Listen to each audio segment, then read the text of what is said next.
Alrighty. Well, welcome to the stream, everybody. Uh, you know what? Technical difficulties already. Give me just one moment.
Okay.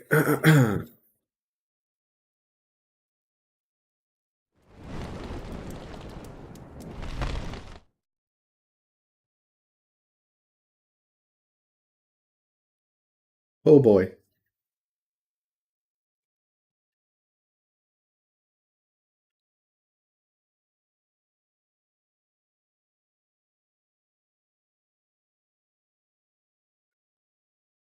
All right. Welcome to the stream. So this is going to be the session 1 of our D&D stream in Tabletop Simulator.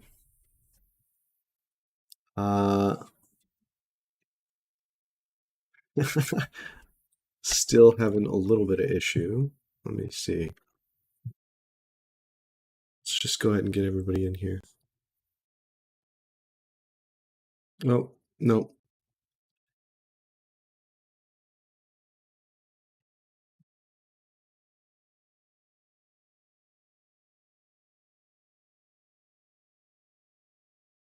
Trying to reseat my avatar. Can't remember which button does that.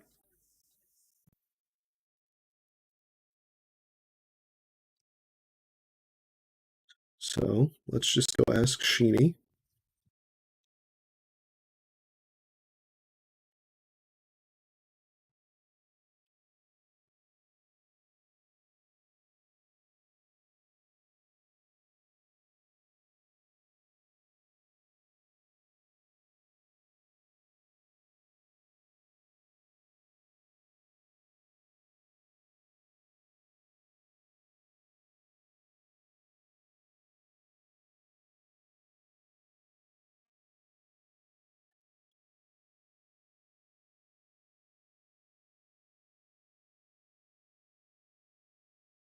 Ah, R. Glorious. Isn't she wonderful? Okay, well, this will be session 1 of our World Plague campaign. I will be taking the DM role.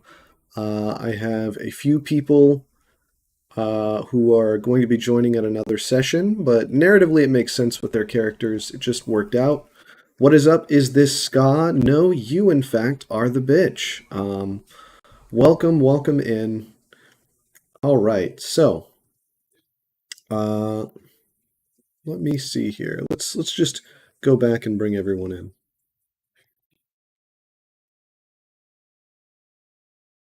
So, what do you guys think? Should I do the narrative with you in chat, or should I do the narrative just to the stream? Should I even give a narrative? What do you think?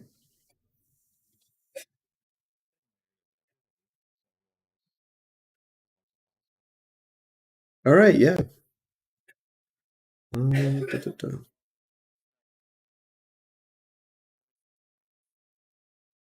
Yeah, definitely mute tab. Don't mute on the video player. Just mute the tab itself.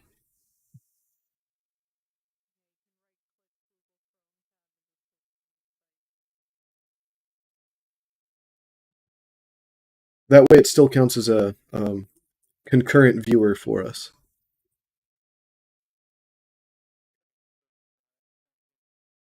Cool. Okay. So, just to reiterate to everybody, players and audience members alike, audience members, I guess you would have never heard this yet, but to give a brief synopsis of the world. Uh,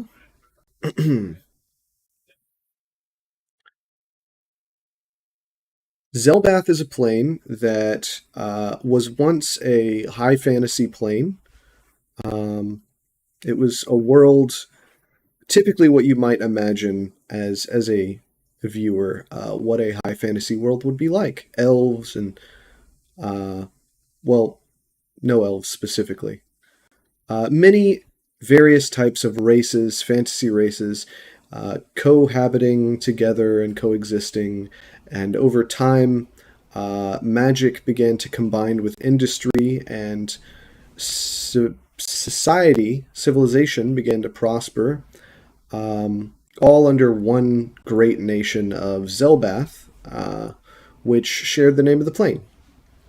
Long story short, over time, they noticed some warning signs that a cataclysmic event was on the rise.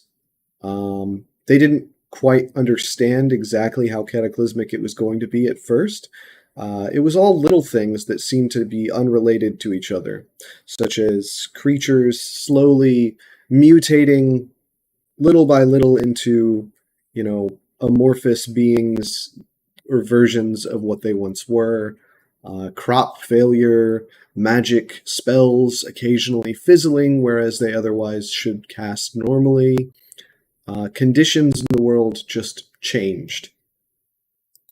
And it continued to get worse and worse uh, until full societal breakdown occurred.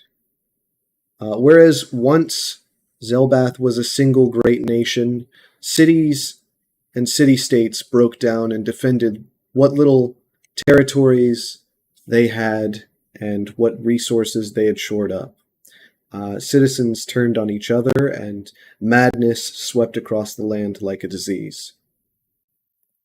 Amidst all of this, a small group of arcanotechnicians, uh, practitioners of industrial science, uh, combining magic and machinery, they were researching the world plague itself and seemed to be getting more or less nowhere, uh, until the lead researcher made contact with another world.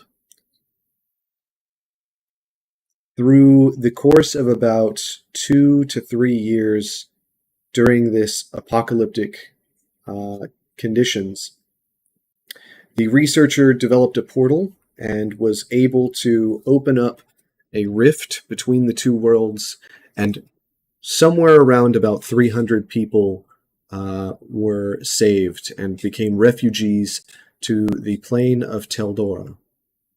Teldora was exactly what you would think of as a high fantasy world.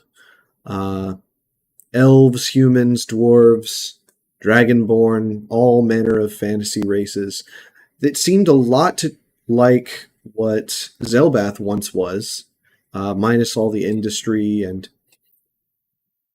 uh, there were, differences between um, cultures and even the races and flora and fauna that had developed in certain areas. Geography was all different. It was not the same world, but they had much in common.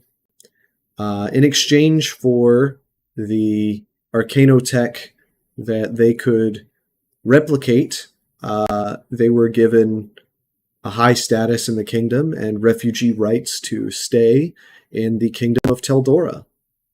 10 years passed, and the refugees had all but forgotten the world they once inhabited. Maybe not forgotten, but they had moved on. They had decidedly moved on, until some of the arcanotechnicians that had settled in began noticing patterns in nature and magical occurrences that didn't quite sit right with them because they reflected things that had happened before the world plague occurred on Zelbath. So they decided that they were going to open up the portal again, send over a crusade, and try their very best to figure out anything they could to prevent or slow a world plague from happening and figure out perhaps what caused it in the first place. The first crusade went well for about a year. They found out much, including what exactly the world looked like around the research facility, which was located just outside of the capital city of Zelbath. Over the course of that year, scouts were sent out and research was had, but by the end of the year, an overwhelming force of corrupted creatures and humanoid shades invaded the laboratory fortifications, overran the Crusade settlement, and forced back everyone who was able to escape into the portal and back to Teldora. About 35 people, give or take, returned from the First Crusade. The Second Crusade, they decided, was going to be not one big settlement of give or take 100 people, but several small parties sent out to scout and be more independent of one another, made up of 4 to 8 individuals who might be able to spread out and work independently to find more information than a single chunk could. And worst case scenario, if one party is lost, then not all is lost. This time, individuals were put through more rigorous testing, and they found plenty of volunteers who were willing and capable of surviving in a harsh world beyond their own. Enter our players. They all are individuals who have passed through the trials to take part in the second campaign, the second crusade, I should say. And they are making their way. Oh my goodness, there is a cat behind me and she is singing. Have you heard her through my stream, or is that... Oh my goodness.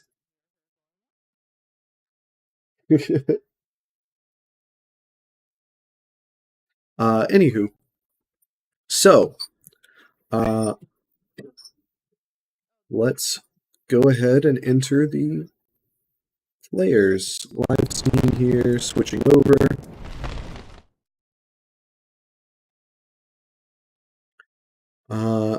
Do I have any volunteers on who would like to go first to introduce their character? Tell me a little bit about yourself and what you did on your last day before entering Zelbath.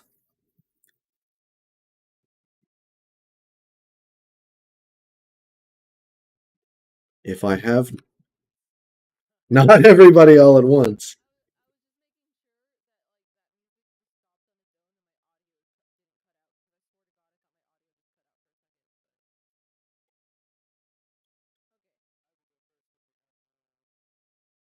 Uh, sure.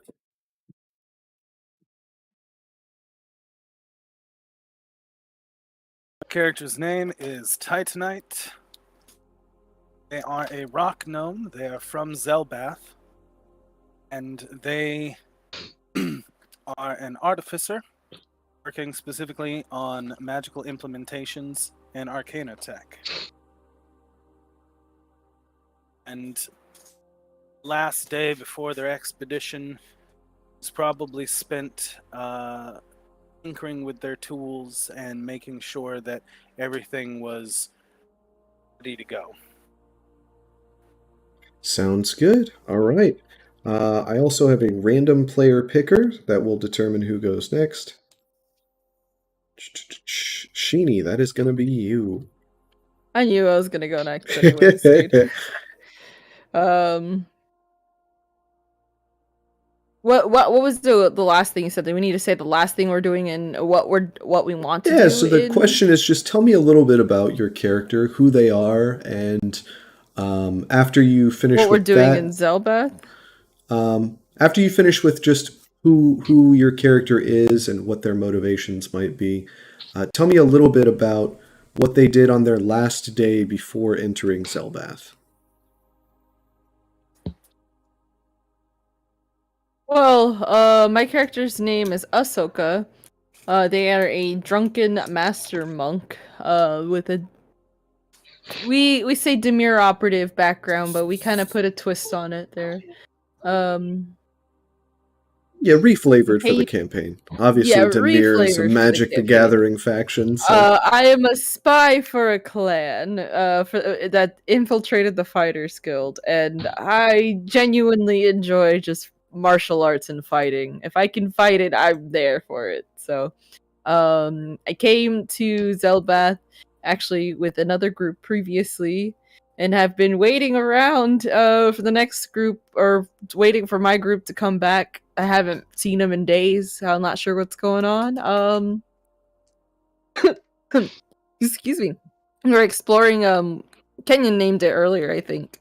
What was the area called? Zelbath, Well, just not in Zelbath. general, or The we you were talking about exploration group being sent in this particular area.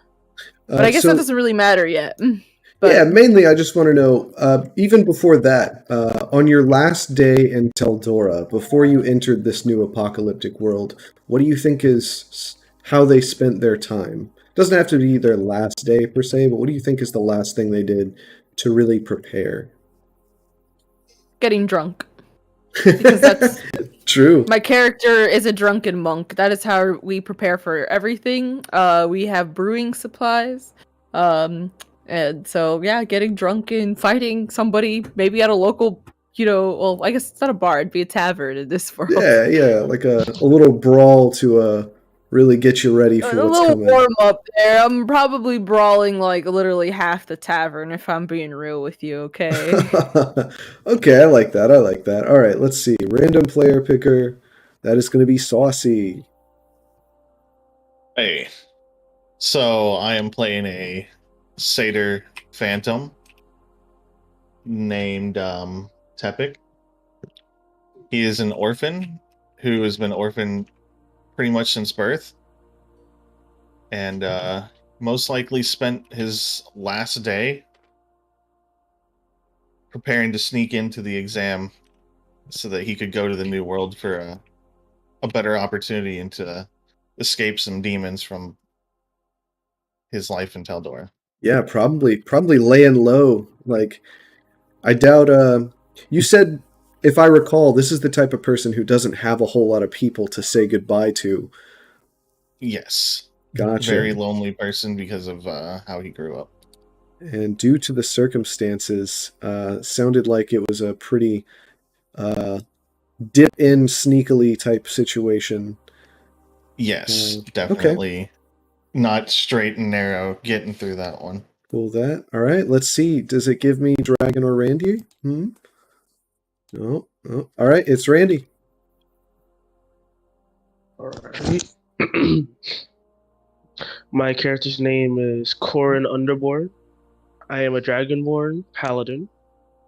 The oath I picked was the Oath of Conquest because of my tragic past. I decided to rule the world, this forsaken world now. And the thing that my character was probably doing before this expedition we're about to go on, honestly, sleeping. Probably just sleeping. Yeah, I Waiting, mean, getting rest is ready for this important. thing. Rest is important. All right, Dragon, last up. Tell me a little bit about yourself. Uh, well, Barrett is a reborn swarmkeeper. So at some point in the past, he died. Was reborn. Specifically, he was worked on by a rogue artificer from Zelbath. And on his last day, well, I suppose he was taking care of his swarm, his rat, his only family since his actual family betrayed him. Which is, part of the reason why he has no last name now, because that was theirs, and now he has no last. I like it. I like it. Let me ask you a question. Do you think he picked up any new rats or had to leave any rats behind because he didn't want to bring them with, or is he keeping the family together? Like, what's his situation He going tries his in? damnedest to keep his family, his new family, together. Makes Almost sense. at Okay. all costs. All right. So even though they're going into a dangerous world, it does make more sense. Like, this rat's going to be safer with the family in an apocalyptic world than it is going to be without its family in a, more or less fine world. Well, let's just say there was an elderly rat or elderly rat. He might leave them behind. Okay, fair enough. Yeah. All right. Well, I believe that is everybody, so let me set the stage for the campaign itself.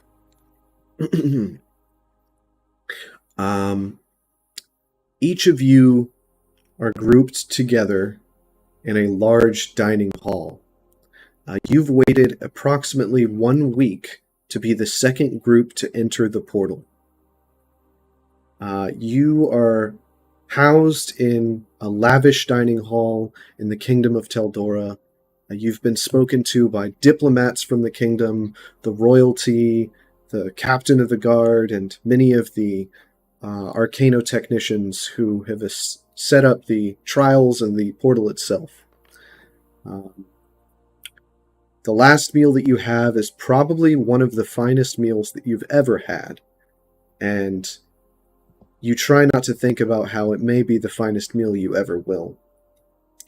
When they take you to the staging room to enter the portal, the lights that surround this large circular archway flash and glow, blue and green fluorescent waves shining first just in the circle, and as the portal accelerates, they shine brightly throughout the room until you're instructed to pass through. In what order do you enter the portal?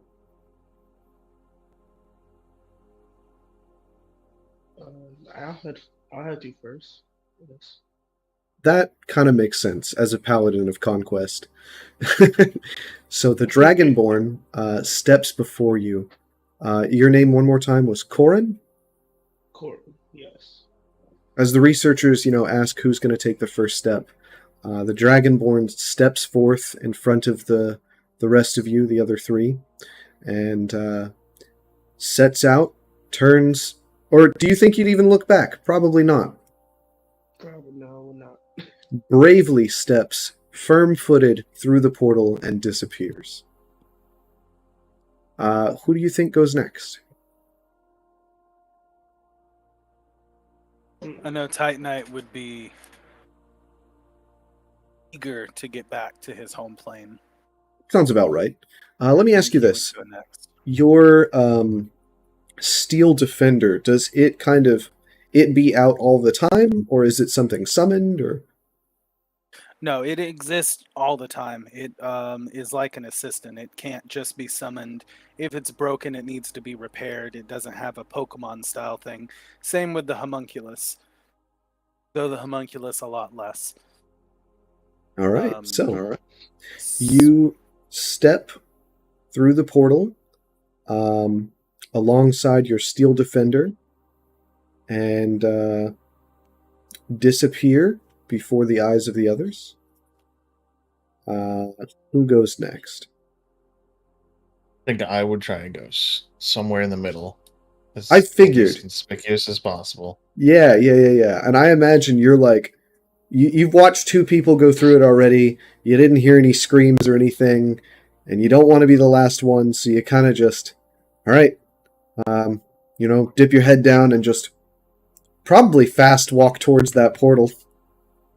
Yeah, just make my way through without being, sticking out too much. Or in your case, Much as maybe it's possible. fast clopping. Yeah, clopping. Clop, clop, clop, clop. You know, I didn't think about it. It must be a bitch to be a rogue and have hooves. You can put felt on the bottom of Yeah. your feet or something. Yeah. I mean, you figured it out for sure, but... okay, and Barrett, that leaves you and your swarm. I definitely went last because they're just rats, kind of filtering in. All the while everyone else is going in, they probably didn't even notice them. Yeah, you And probably I've take... just sat back, making sure everyone gets in before I step through myself. Oh, cute. Yeah, so you're like, making sure you count your heads for one last time. This school bus ain't turning back around, so you're making sure you got everybody on board. All right. As you step through the portal, you see before you on the other side your 3 companions in a musty, dark, dank basement. And before you look around, we're going to check in on Ahsoka. Ahsoka, you went in 1 week prior with another party. You encountered, something here and there during that week, but after the first day or two, it was decided that you would all split off in different directions. You took the split the party approach. You were fine with this because you're kind of, a lone wolf in your day-to-day anyways. You're not unfamiliar with being a lone agent, if I'm correct. Yeah. But you decided to go scout off in which direction was it? You looked in the horizon and you saw what that drew your attention?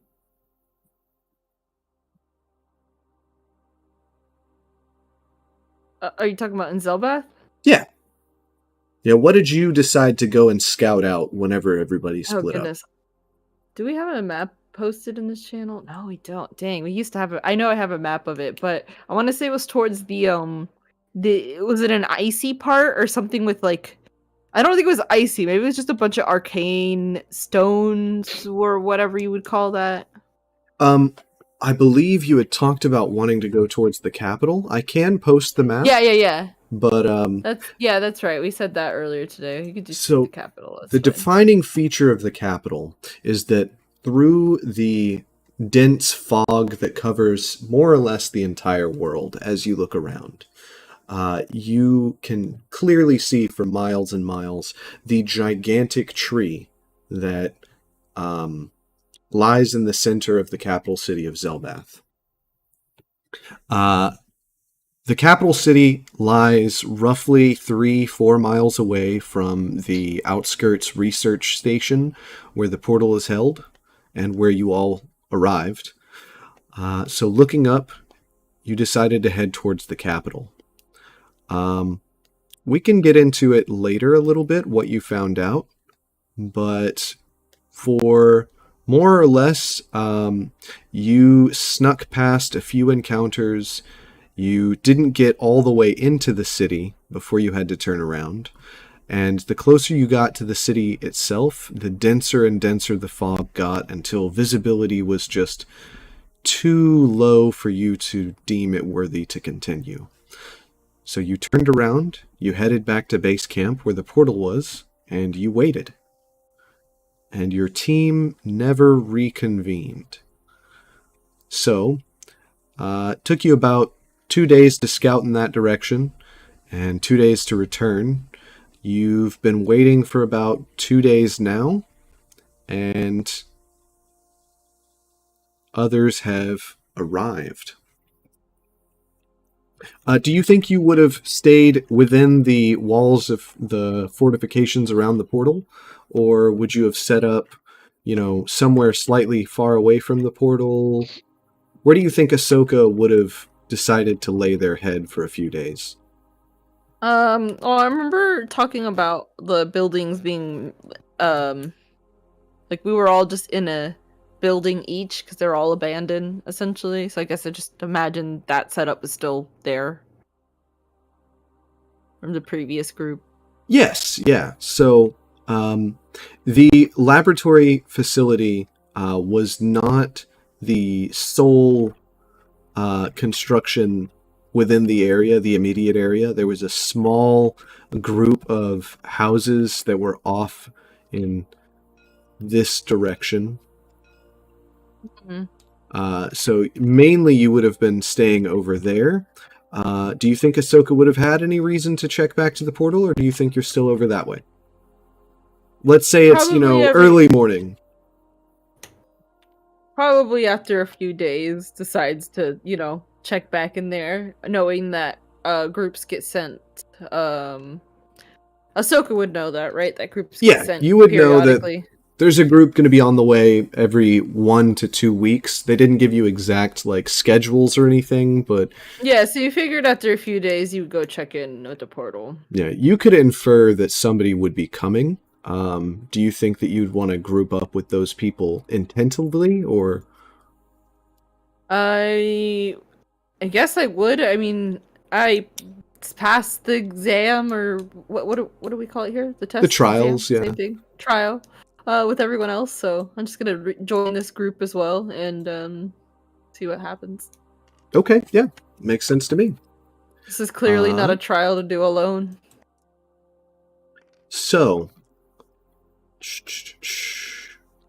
the basement you find yourselves in, first the Dragonborn, then various podiums with, research stations where there are scribblings of arcane runes and all sorts of alchemical items strewn about the tables, hunks of metal and crystals scattered here and there. Is there anything you want to look for, or do you just proceed out the door?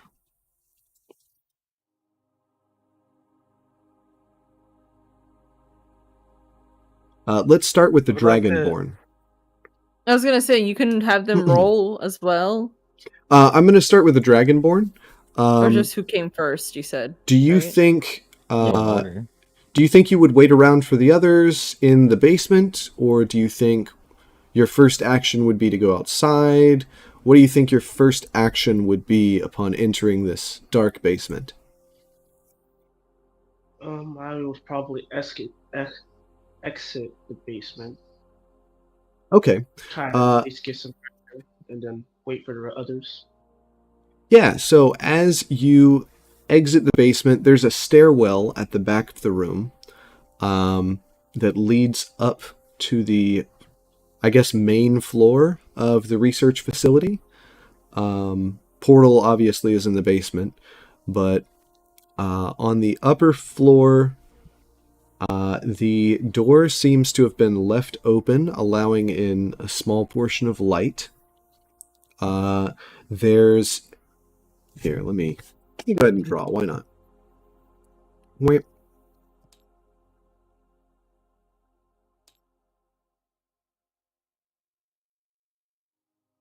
Anybody that's loaded in their figures can rename them if they Also, haven't yeah. renamed them yet. I see 2 people have not loaded in their figures.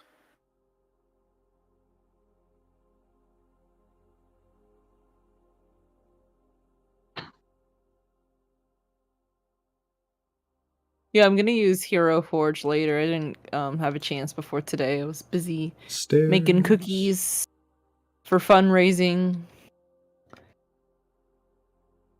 I'm making notes right now. You what, Randy?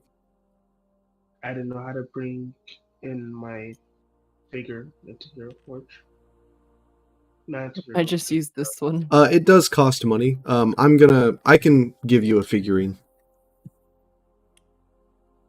Yeah, I'm just using one from Tabletop for now as well. Saucy, do you know how to rename your guy? I think I just did. Still Two-Handed Rogue Assassin. Maybe not. Did you want me to name it? What was your character's name? Oh, I have my little. Have your I guy. Okay. Yeah, I renamed the little guy. Now he's gone. Here he is. Oh, He's over whoops. here. I'm gonna bring him back to you.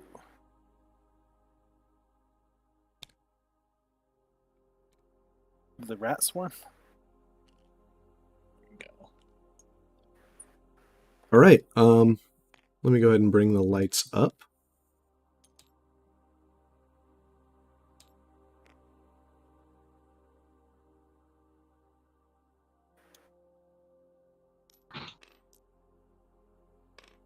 Let's try that.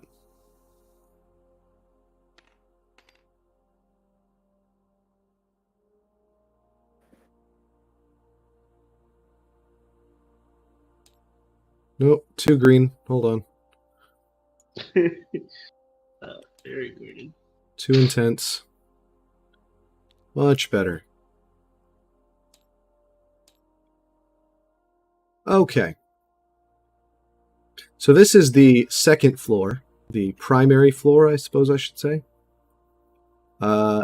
This is a stairwell where you walk up.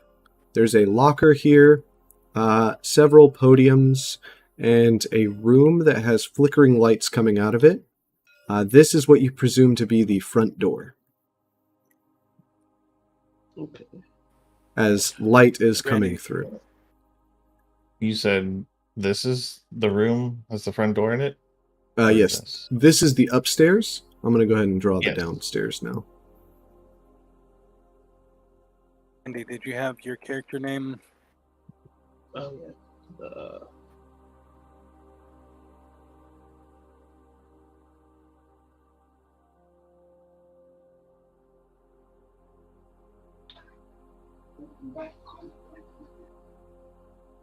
It is now named.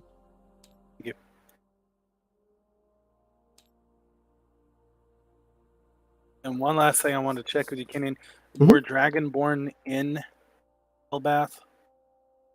Dragonborn are not native to Zelbath. They're only Oh, that's native to Zelbath, sorry. Teldora. Did we have lizard people in I Zelbath? believe you may have had lizard folk. Let me double check that. I have notes. Wait. World Plague. All the way in the top. Wait. And then same thing with satyrs. Were satyrs specific No. or both? Dragonborns is actually still humanoid. So Zelbath has...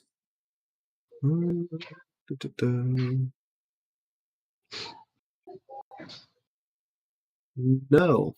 There are no lizard folk or more or less any scaly beings. The closest that you have to like a dragonborn or even a lizard folk is actually nagas, which are more snake-like. So you may even like... It's not snake-like at all, actually. No, dragonborn are not. They are native to Teldora.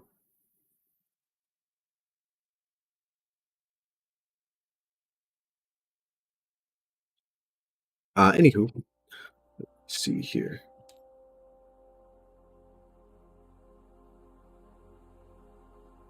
This'll work.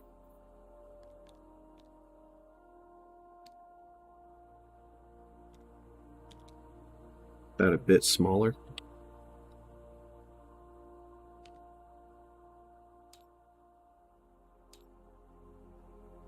The portal you've come in through.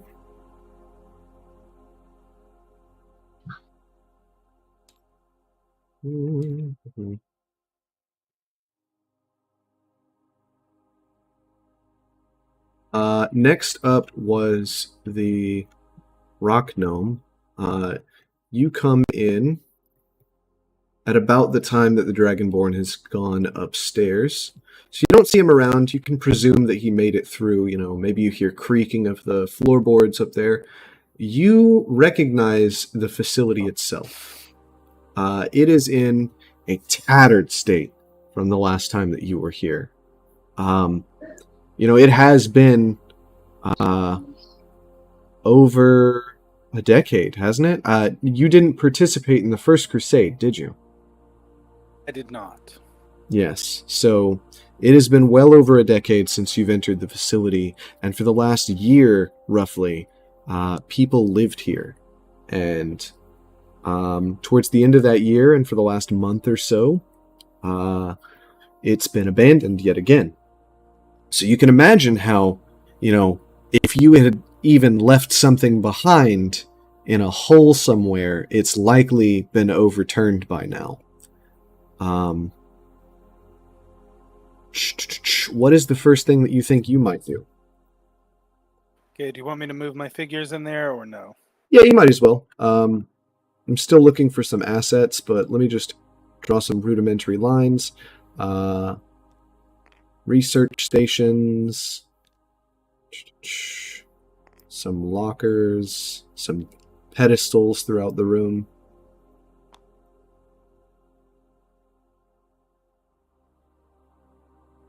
And then just like the upstairs, there's a room here.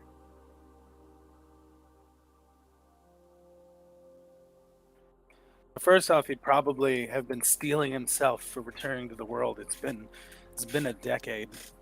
And when he walks through and he sees it, he feels a pit in his stomach from, this was his home. He spent years here, his life.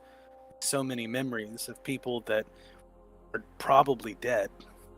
Yeah. And he probably would go over to a familiar yet somehow unfamiliar workstation that he might have worked at some point, and just kind of start fiddling through looking for something that was untouched by this corruption.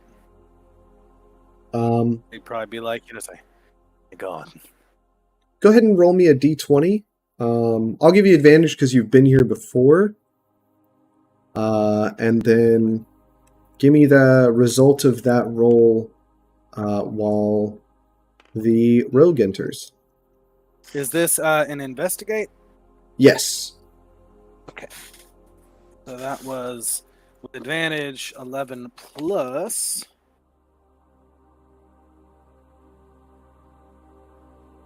It's total of 16. 16, heard. Tepik, it is your turn on the scene.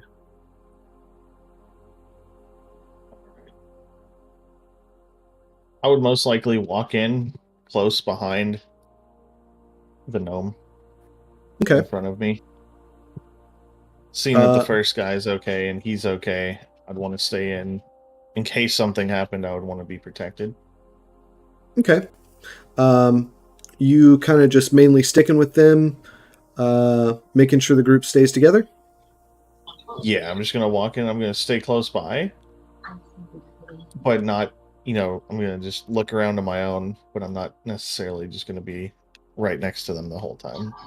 But within, high distance. Okay. I'm going to go ahead and let Barrett enter as well. Before Barrett enters, a swarm of rats slowly assembles right behind you, Tepik. Seeing as you kind of joined hastily, you may not have familiarized yourself with this yet, but as soon as Barrett enters and seems to be in control of these rats, it may ease you at their presence. I would probably be intrigued to some extent. What is the first thing? Barrett's model is been rendered for me. It's fully rendered for me at least, so I guess that's what's important because I'm the one streaming. Yeah. It's a block. What is the initial reaction of Barrett?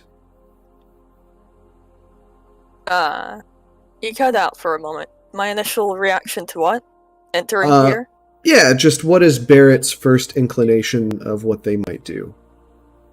Well, anything could be useful, so he might scavenge around and take particular interest in anything the rats take interest to. Okay. So that's where his mind is going right now.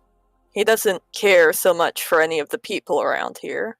Roll me perception.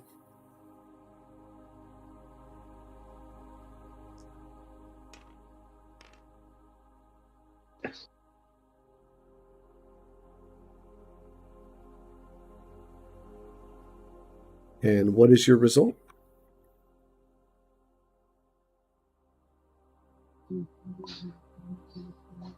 Very nice. Also, yes, that's a good practice. Anybody who I asked to make a roll, if you wouldn't mind typing it in the chat just to help keep track of it, that is always nice. So with a 13... He means the chat and tabletop sim, just to Yeah, clarify. the tabletop sim chat, yes. Just hit enter and you'll be there. Mm-hmm. So you notice that the rats, they kind of spread out, they're doing their own thing. They're not straying too far from you. But in this corner, on the side of the portal, there's kind of like a hole in the wall, like a literal hole in the wall that it looks like just barely bigger than them, that seems to be have been gnawed into the wall and the structure of the building itself.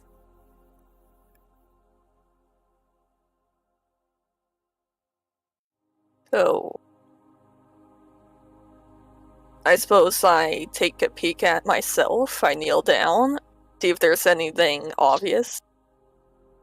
So I will say that as you kneel down closer, you as a ranger and how familiar you are with these rats and rats in general, I'm going to say it does not take anything from you to tell that these are definitely holes made by rats, but they're different. They're like, the teeth they look broken. The edges are not cleanly cut. The tracks on the rats, the claw marks bury deeper than any rat claws that you've ever seen. And they generally seem to be a slightly larger size than what your rats might have been. I'm interested. Are they still around? Can I somehow capture them, perhaps? Let's see. Roll for investigation. That sounds like investigate to me.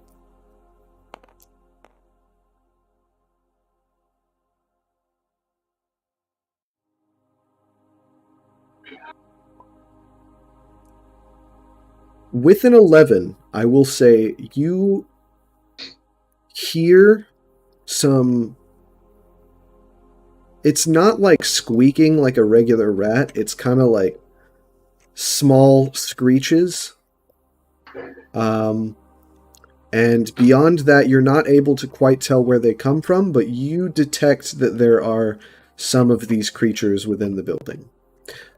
Jumping back to the rock gnome, with your investigate, you find, for one, the filing system is fucked. The people who lived here clearly had, maybe they tried, but you would never have allowed them in your laboratory, and God, they would have never made it through Academy with the organizational skills that they had kept up here.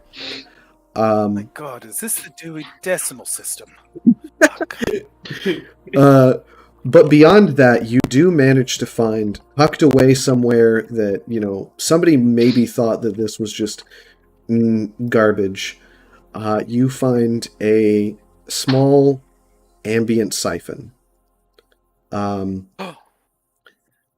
you are uniquely capable of recognizing this, because it may not be at a capacity that it once was, but with some slight fiddling with the tools that are left, you're able to get this going, and mechanically, you can go ahead and add this to your character sheet. This is a wondrous item that restores 1 spell slot per short rest. All right.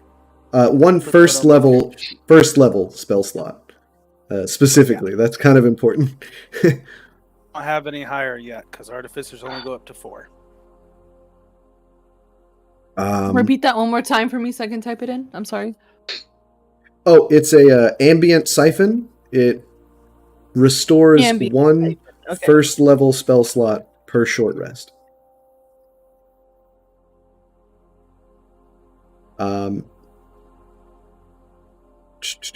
Dragonborn, back upstairs. Oh, that's right. I said I would spawn you in a thing. Okay. Let's see. My greater trunk of many assets. He made one, didn't he? Oh, Got one. did you make one in Tabletop Sim? Or an underbro? Oh, I see. I see. It's right here. Okay, that works. Maybe use the little one. Fair enough. Or just make it smaller. Okay, let's clone it.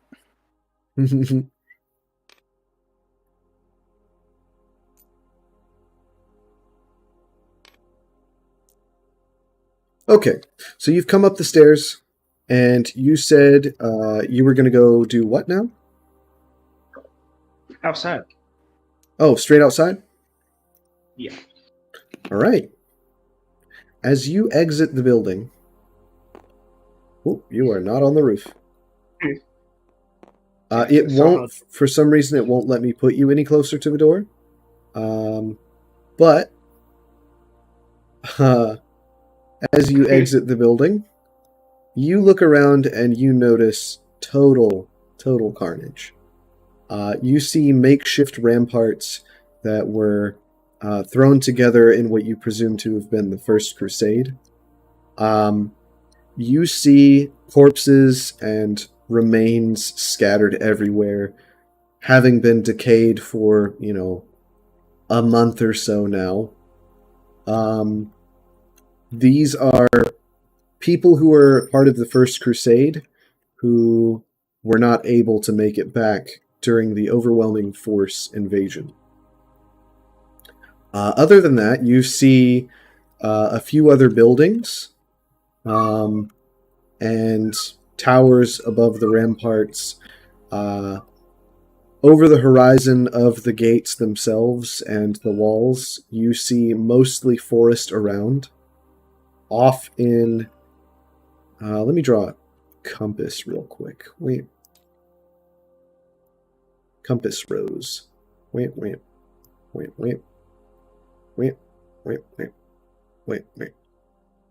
North, south, east. Oh god, that's a terrible E. And west. Off to the northeast, you see a gigantic tree. Picture the Erd tree, but less glowy. And honestly, the branches look rather barren.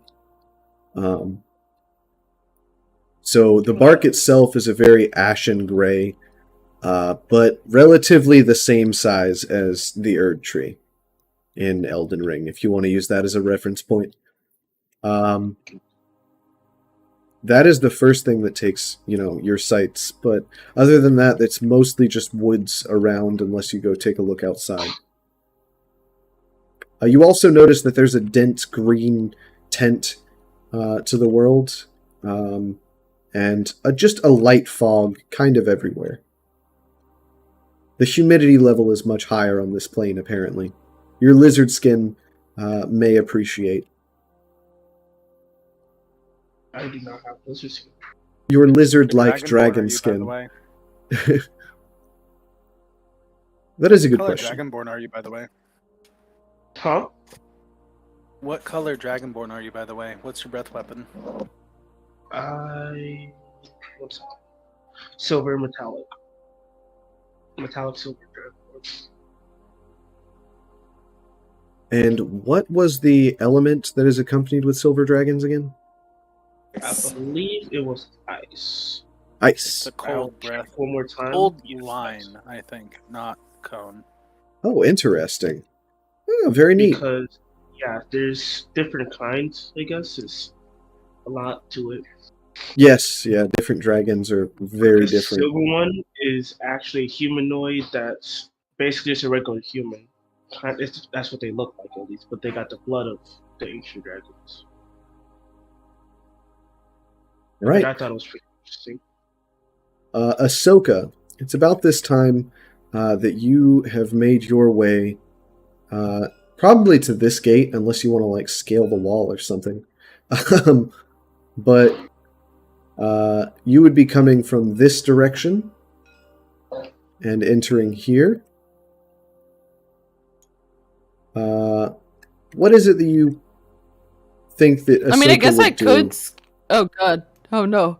I could scale the wall because technically he is just trying to see if anyone's come through the portal recently, is all. Or I mean, if you So you want, you stand could. on there?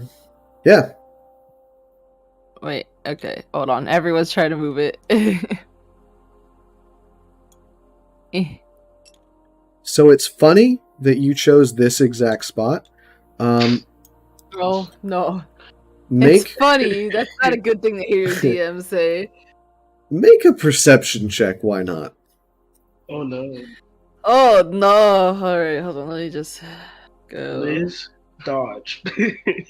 Oh my. I got that monk in me, so hopefully I'll be okay. Hold on.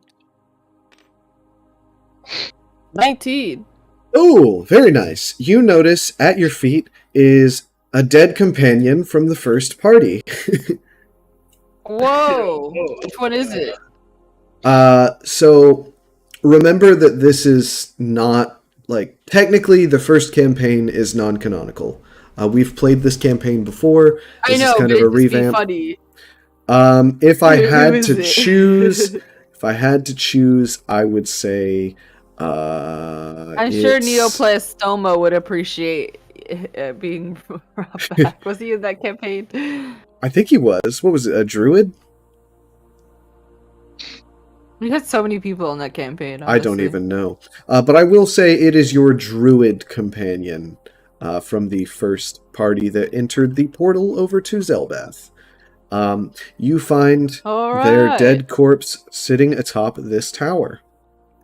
How, perhaps, could it have gotten here, and why are they dead?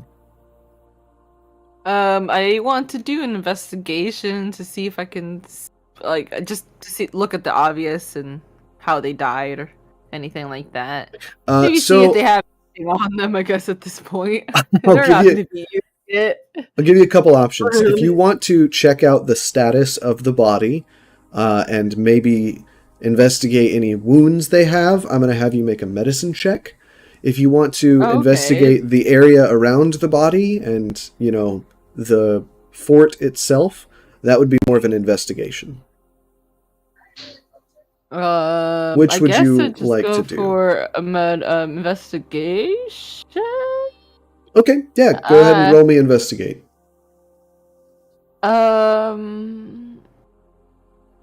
Hold on, I'm just looking at this real quick. I'm just before I finalize that decision. I don't have proficiency though. Okay. Intelligence versus fucking. Is medicine also? No, that's wisdom. I guess honestly, wisdom then actually, because I want to know how they died. So you're doing the medicine check on their body? Yeah, plus I actually get +2 to that, so. Okay, so go ahead and make me that roll. I'm gonna roll.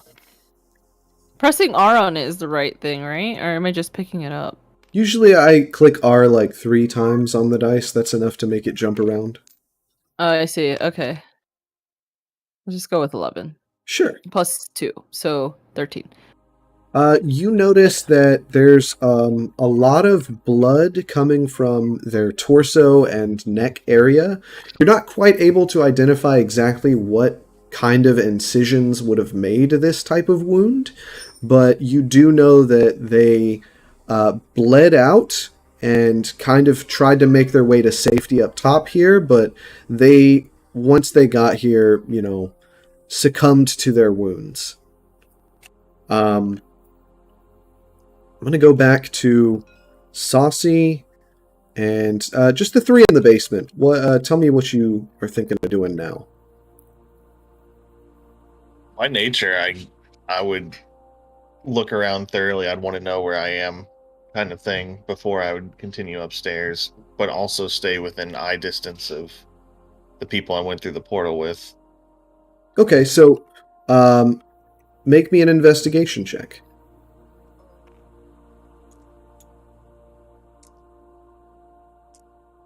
That is a D12. You're going to need to roll a D20.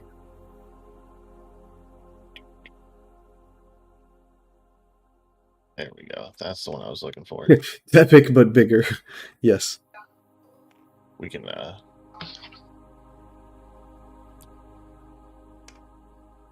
you wanted to chat, right? Yeah, I mean, whatever you think. So 12 plus your relevant skill check bonus. What's the skill? Investigation. Investigation. That's +3, so it's a 15. Okay. With a 15, let me ask you one question. Are you specifically not going into this room because it's out of eyesight of the others? No. I would peek in the room. I would stay downstairs where the other people are, but I would, I can search the other room. Okay, got you. I just want to stay close to people. So you kind of hear more of those scratching sounds throughout as you're searching.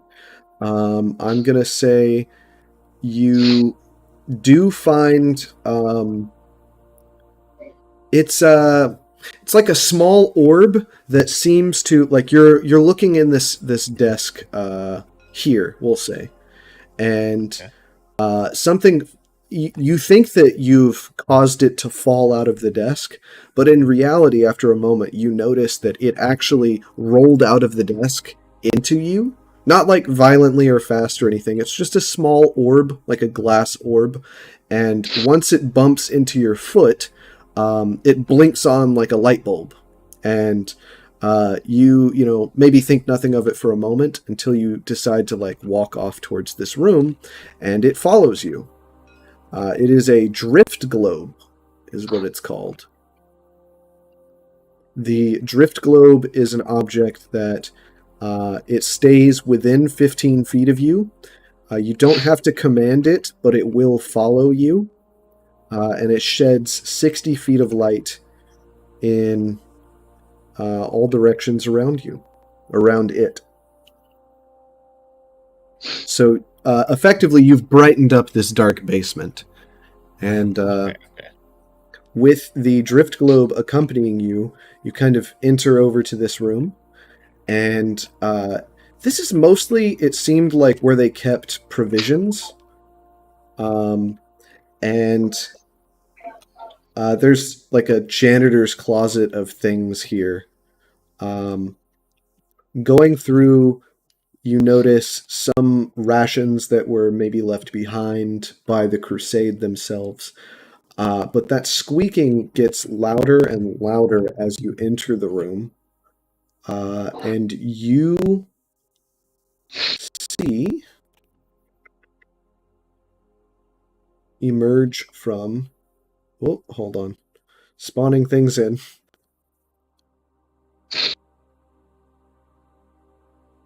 Let's see, what's this one look like?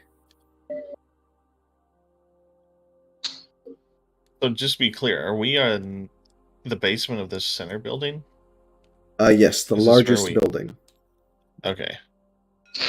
And this is the basement, and then this is the upstairs. This is the building that we're actually in. Yes. Okay. Just making sure I have everything correct right now. Mm-hmm. And Yeah, I sorry. assume I would have noticed the light in the room light up. Yeah, definitely. Yeah, the whole room lights up relatively quickly with the drift globe. Okay. Sorry to give us all a bunch of lag there. I was just spawning some stuff in. Drift globe? Drift globe, yeah. I think it's a common item, I'm pretty sure, in D&D. The drone that... Which do I like?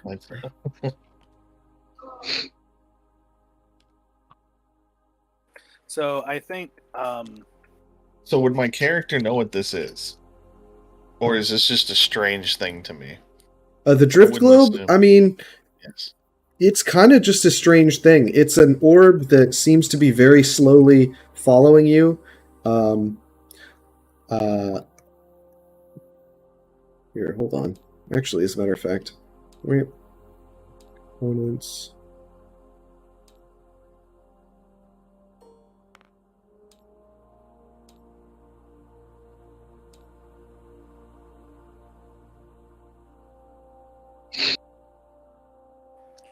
It's a small orb that just follows you.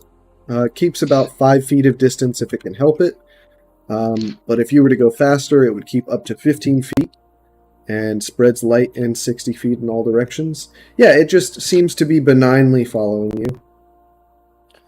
So Titan would probably be finishing fixing the ambient siphoner and would see this orb following you, and he would rush over and he would be adjusting his goggles and be like, "My word, this is a Luminox.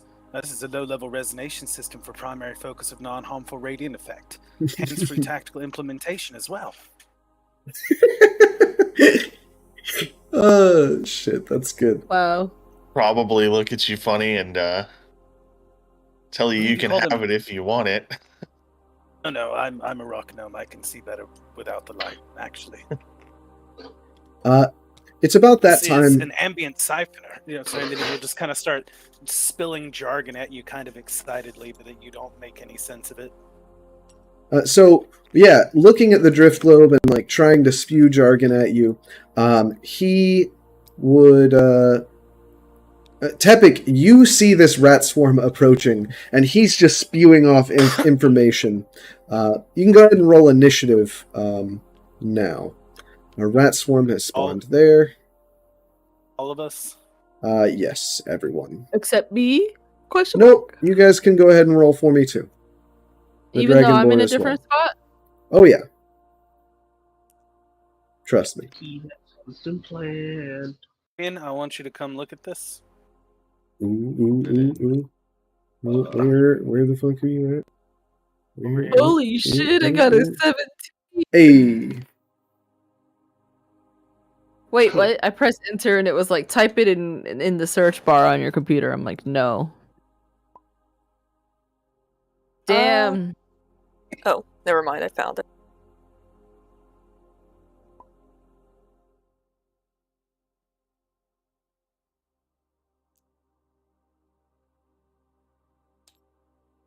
Not 20.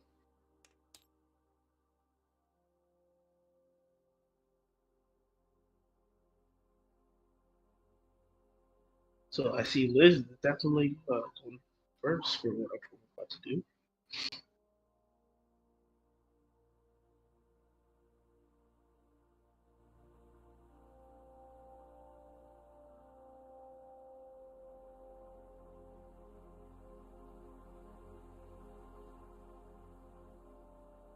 Alright, Okay, Omen, what are you so- doing?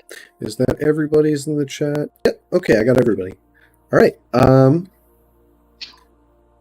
So you, God damn it! What's your name again? Gnome.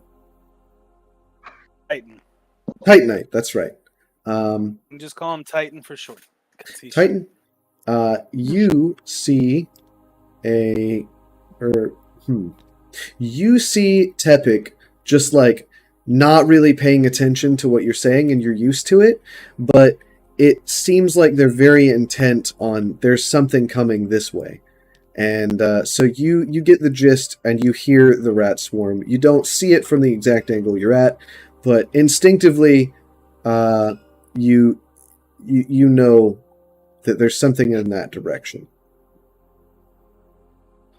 Okay, so he's going to continue spilling jargon, and this is going to be one of his first things that you're going to find out about him, is that he's going to continue talking. He's going to move at the same time. And so he's going to be like, anyway, the ambient siphoner, excellent tool for harvesting ambient matter within the localized atmosphere. This particular tool is the primary model for utilized for low resonance functions. Initiate code 1134. It's on a cyclic solar restoration system. And he's just gonna move this way as he's talking, and he's gonna see the rats. Oh, definitely. So we're gonna move him, and we're gonna move this. We're gonna have Archimedes, because Archimedes gets to act on his own. Mhm. And we're going to, I guess, do this so that we get flanking. And we're going to go ahead and melee twice.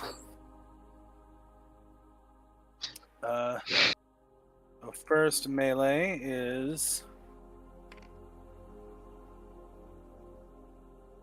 12 plus 6, 18.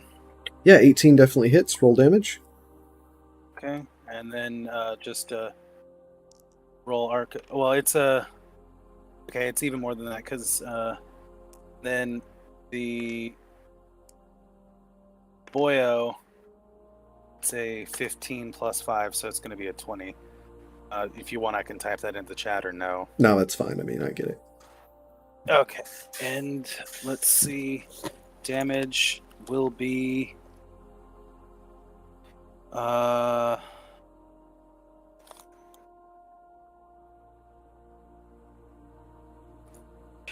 one more second. Mine is going to be a D8 plus 4, and his is going to be a D8 plus 2.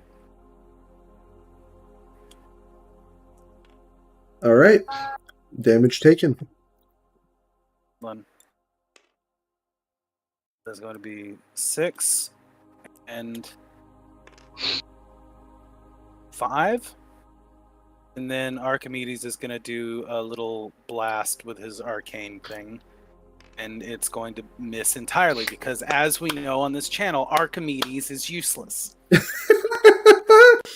Oh, we did a session 0, and the fucking bird did goddamn fuck all. I rolled a 2 plus 2. All right, well, Archimedes fucks off. if Archimedes were a real owl and not a mechanical one, he would have starved to death. He would have. Okay. That is, he takes his hammer and just thwack. He's like, vile vermin, and then the four-armed thing is going to be reaching down, grabbing a rat, and squishing him. All right. The rat swarm seems to disperse a bit, and they dodge around your blows a little bit, but you definitely squash quite a few of them. I'd say that there's about half of them remaining in this particular swarm. And you also notice that, as you do some splatting with your hammer, because they're, rearing up and jumping ready to attack, they definitely looked hostile, but not just hostile.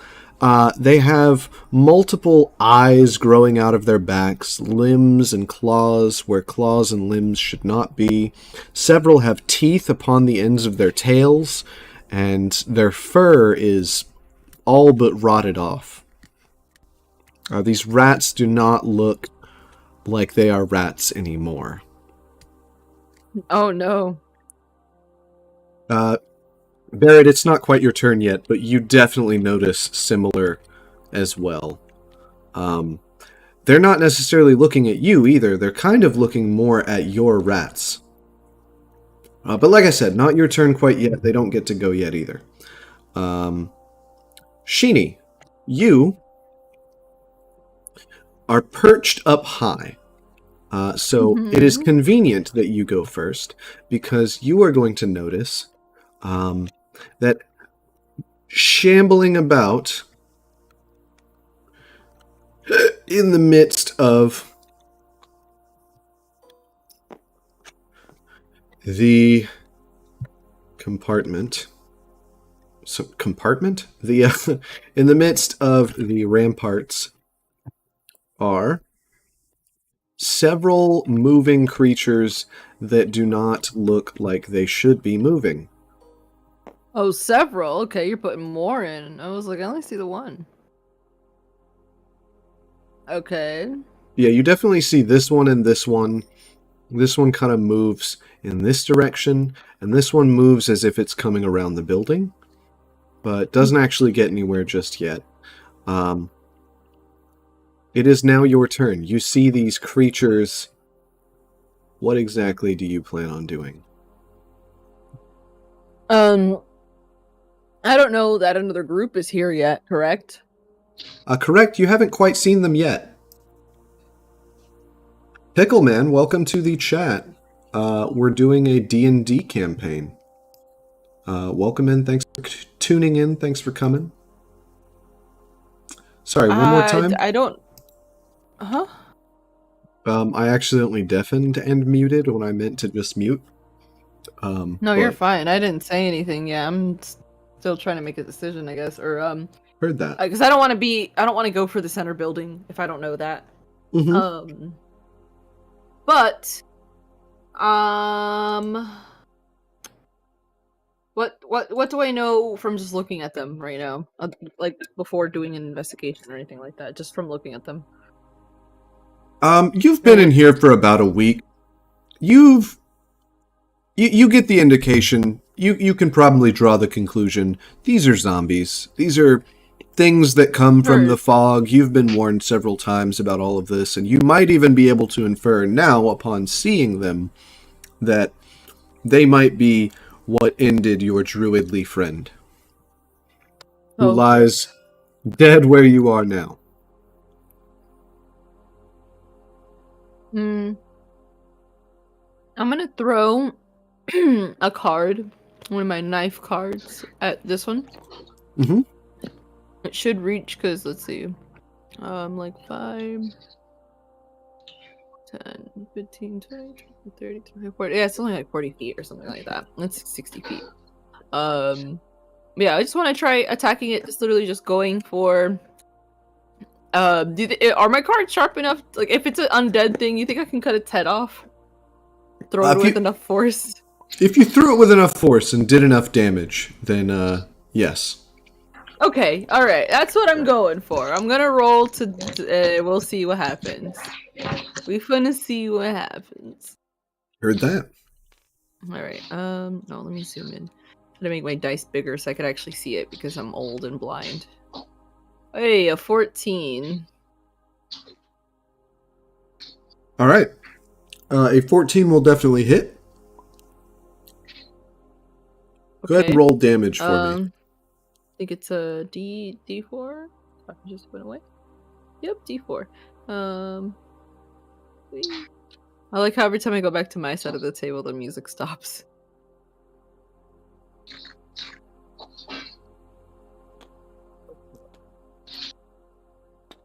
There you go. A 1. Sad. Rip. Okay. You throw a card, and it sticks into... It says attack bonus? Or what is that? Attack bonus is what you add to the dice to hit. So then +5. When you are rolling damage, though, you do add your dexterity bonus, I believe we said. Oh, damage for dex. Why is that? I can't remember. Oh, well, anyways. Oh, I'm zooming in on my sheet and zooming in on the app, too. For add dex, 3, +3. Okay, so you deal 4 damage to this thing. The card sinks in, and it goes through and sinks into the corpse of the zombie. You fly the card just shy of its neck and more kind of into its shoulder blade area, which is a chunkier part of the zombie than you were expecting. So it does take the damage, but it does not go down immediately or anything. Next in the turn order, let's see, was all creatures. So this rat swarm is going to go ahead and try and take a swipe at Titanite, I believe. So that's going to be C18. Ooh, you said 18 specifically? Is my AC. Well, they got exactly 18. Does Alrighty. meeting meets, I guess, right? Yep, meeting hits. Oh yeah, I sure can. Let me do that. I think it's in rules is where I put it last time. It is...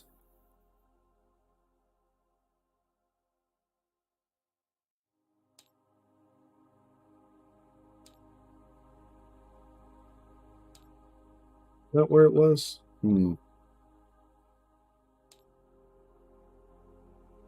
Rules is fine, then you can delete it as go.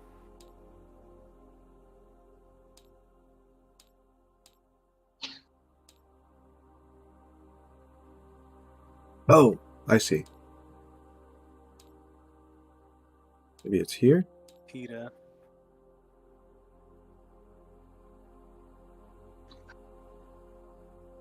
Are the notes showing up on the side for you guys, or?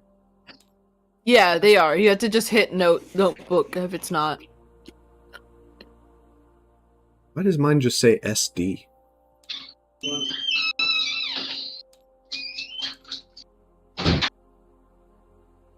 Where have I typed SD at? The rules under the notebook, you say Titanite 20. Yeah, I'm trying to get it to show up on the side, and I can't remember how I did that. Oh, I think I got it now. Is it showing up now? Yeah. It's Okay, that little cool. edit note thing. So I've got Titanite So at whenever 20. we type, I'm back. when we type our notes, will they save for next one or no? Yes, yeah. Just have to choose the same color. Yes. Okay, cool. Because I've written quite a few notes. Okay. I'm not going to write the numbers. I'm just going to write who goes in what order, because it's going to make it easier for me.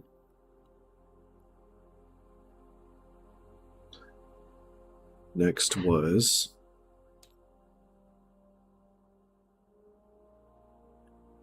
Saucy, and then Dragon, I believe, has higher decks. And Randy. Yeah, I didn't roll very well this time. That's fine. Okay, so rats are going to roll for damage. The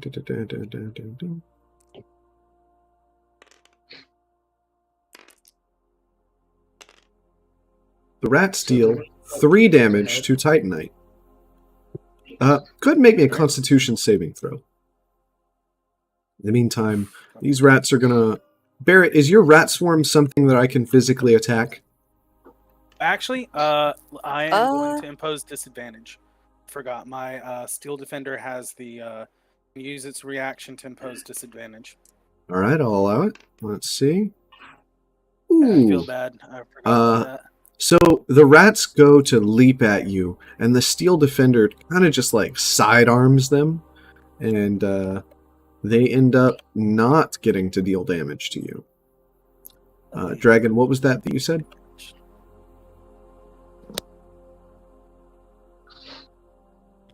I don't believe I ever saw anything about them having a particular health pool, is the thing. Okay, I think that we've just themed your ranger like kind of as a swarm, so he has a swarm. So I'm going to say that the rats attack you, but flavor-wise, we can say that they're attacking both you and your swarm. You know what I mean? Mm-hmm. So they are going to roll a 14 to hit. Does a 14 hit you? Do I roll? Your AC, your armor class. That is the number I need to know. 15. Then it does not hit you. You kind of are able to maneuver out of the way and dodge away with your rats as well, and nobody gets hit by this swarm. But they leap at you and they miss. Let's see here. The zombies. This zombie fighter feels the cards sink in and kind of turns and shambles off in that direction, whereas this one continues to round the building. and I don't think it's quite able to make it to Corin Underbore. But this one definitely is. Oh, that's a good question, Kenyon. Does Nat 20 redeem guarantee success on skill checks or only attacks? I think it's both, honestly. I would allow both. This is like any nat 20, I guess. Yeah, any Nat Mhm. 20. Essentially, I guess the type requests would be like when it's happening, I guess you would want to type who you want to give the Nat 20 to. You But want the viewer to have the choice. But this sorry. zombie comes and it lurches forward at Corin, and it seems to like grab onto you and try to take a bite out of your shoulder, but it's an idiot and it bites right into metal of your armor, and it cannot seem to get a tooth into you. So you have this zombie on you, but it's not able to bite into you. That is gonna be turn. Next real up quick, is Kenyon? Saucy. Yes. Saucy. Just because it's actually relevant to Saucy too. How long are we planning to do these sessions for? Like, how much do you have planned for today, really? I could go for anywhere between 1 and 3 more hours. So if we need to end before that, that is also fine. What timetable are we working with today? In an hour it's 10. I have to be up for work at 5. Oh, So is it 10 where you are now or 9 where It's you are? 9 9. o'clock. It's 9 where I am now. Okay, so 10 is ideal for you? Yeah. Okay, yeah, we can make that And happen. if on other certain weeks, if we need to go past it, that's fine. I'm a contractor. I can move my schedule around, but I can't do it tomorrow. Yeah, that's totally fine. 10 is a So- goal that we can attain tonight. Yeah, so because we were supposed to start, I think 6 my time, so I didn't know if we were going to go over 4 hours. I will be entirely honest, this is the only set that I built for today anyways, so it's not like I have something built for somewhere else yet. But anyways, back into the combat. The zombie fighter has failed to attack Corin. It is now Saucy's turn. There's the rat swarm here, and you hear... That would be all that's within sight of me, most likely. You probably hear Barrett struggling over here as well, or, amidst a struggle. But this is what is directly in front of you, yes.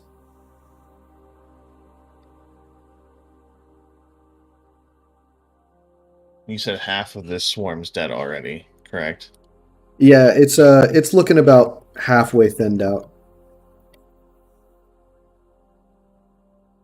Yeah, and I can't really get sneak on that because they saw me first. So, yeah, I'd go ahead and attack the swarm right in front of me. I will say that sneak attack is also viable whenever you are flanking with someone. Yes. It's any time you have advantage, so you will have So if I were flanking. In 5e, you don't need to be across directly. You can just be still next to it. So you can have advantage in this space right here for flanking. Because these are looking at him, technically. The way that it works is In the if you can center. draw a string between you and one other person and it goes through their square, then you can have advantage. But you can move to the other side of my steel defender. Is that the way it works in 5e? I thought it was just if you both are on the same thing, then you get advantage. Ryan had it wrong, and Ryan's campaign is wrong, but they're just rolling with it. It's called that. Pack Tactics, and it's a specific ability. It doesn't have to Gotcha. be directly across. Like mine is L-shaped, knight-shaped, and it still get advantage. Ah, And yes. I see you this. still get it. Yeah. So it's not exactly like 3.5 where it had to be exactly across. Okay, neat. The difference also is 3.5 is I think it's considered flanked pretty much so long as any two people are flanking it, but in 5e it is not. You have to flank individually. Is it even possible for me to actually flank with a ball of light following me? Flanking Does that doesn't actually- have anything to do with the light. The light is fine. Yeah. Okay. You don't actually have to sneak for sneak attack. It just you have to have advantage. So you got to think of it like backstab. I guess would be the best way to envision it because that's what it used to be called in 2nd edition. Okay. Yeah. So yeah. you Yeah. can just get on the other side of my steel defender where you were, and then boom, you're flanking. So you get your sneaks. So I would move over here and then get my advantage roll. I would want to sneak attack, obviously. Yes. So I'd have to roll a 6. Hold on. Did you roll your d20? Yeah, you do have to roll a d20 twice to see if you hit. And take the higher of the two for your flanking. Highest was 11. 11 plus And then your what's attack your bonus. Attack bonus. You have your sheet. Would that just, be? Yeah, I have it pulled up. You have it calculated already on your sheet for your attack. It'll be your modifier, which I believe is Dex if you're using a Dex would be a weapon. +3, so that would be a 14. And then you get your proficiency, which is 2. So it's going to be a +5. Yes. So it's going to be 16. Yes. Yes. 16 'cause there's definitely 11. hits the rat Yes. swarm. Awesome. And then what's your weapon? Short swords. 2 short swords. Okay, so you get the d6 for the short sword, and then 2d6 for sneak attack at level 3, right? Mm-hmm. Yes, it is 2d6. You can go ahead and roll 3d6 total, or you can spawn 2 more d6 if you didn't want to roll 1 3 times. All You correct. can roll 1 3 times. Yes. And just count that all 6. up, and then add 3. 6. Nice. More, and you summon a demon. Oh. 1. All right. So Um, I don't know. That's 16 damage. yeah, you absolutely eviscerate the remaining rats in this swarm. They are blended into a corrupted rat soup, and they cease to be. It is now Dragon's turn.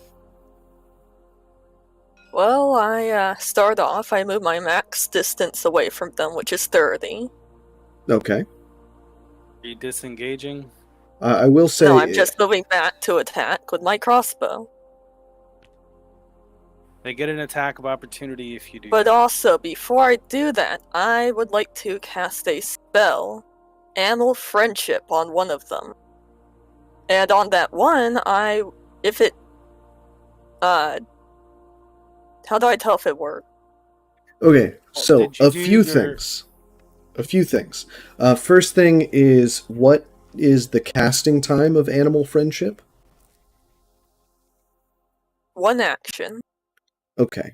So in order to attack, you would need to take an action, and you only have 1 action per turn. So you can either use Animal Friendship or attack. I use Animal Friendship. The beasts are very interesting. I'd like to obtain at least one of them for the future. The other question is, what is the range of Animal Friendship? Look it up. 30 feet. Okay. I'll let you It has move a your 30 duration of feet. 24 hours. Yeah, I'll let you move your 30 feet. So do they have to roll a saving throw, or do you have to roll? What is this spell's thing? See? Oh yeah, you can show me the spell I card. use a morsel of food, and let's see.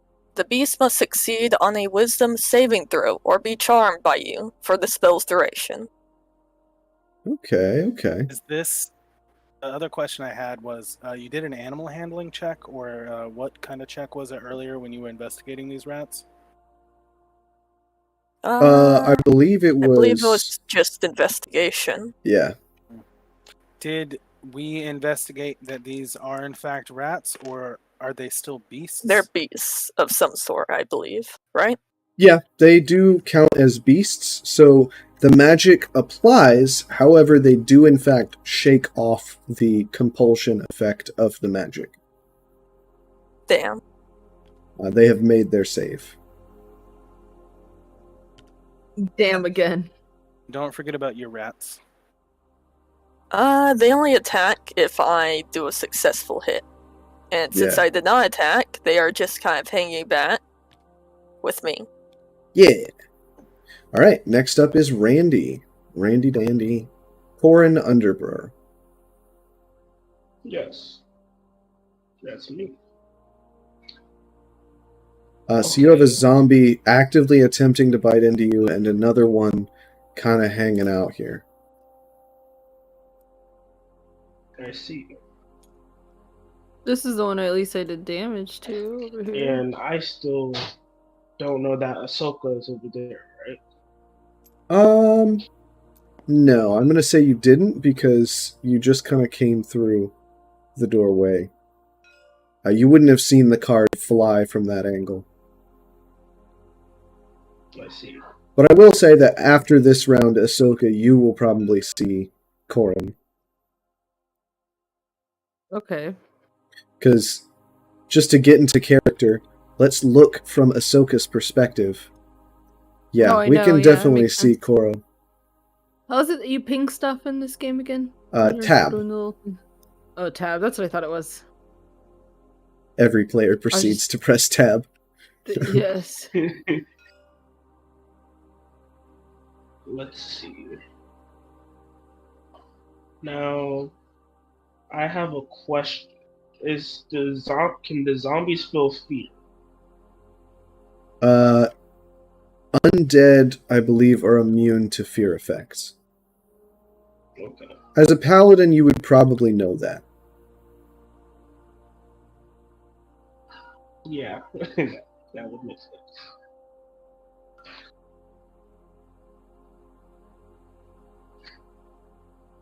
Then I'm gonna just strike it with my longsword. Yes. All right, which one are you swinging at? The one actively trying to bite you, or the one 5 feet away? Yeah, Also, that music that's in the background, you should try to change it to combat music. This is a good point. It's Saucy is the one that spawned it in. I think anyone can change it. I can can. handle him. So. Okay. We'll let Saucy in charge while well. everyone keeps going. Someone already did it. And I I got roll a regular 1d20, correct? Yes, you roll a d20 plus your attack bonus. Dramatic. This works. Yeah, this is a lot better. Question real quick. How do I know my attack bonus? It is your relevant ability modifier, so strength, and your proficiency bonus, which is 2 So at this I level. them both together? Yep, Okay. and your d20 roll.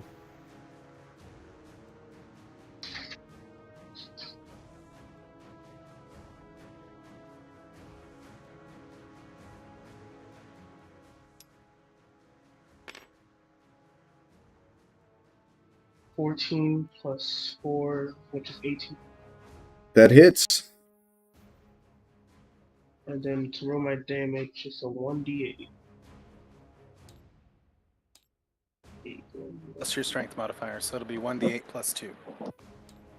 Wow. Oh. Thank you, Ira.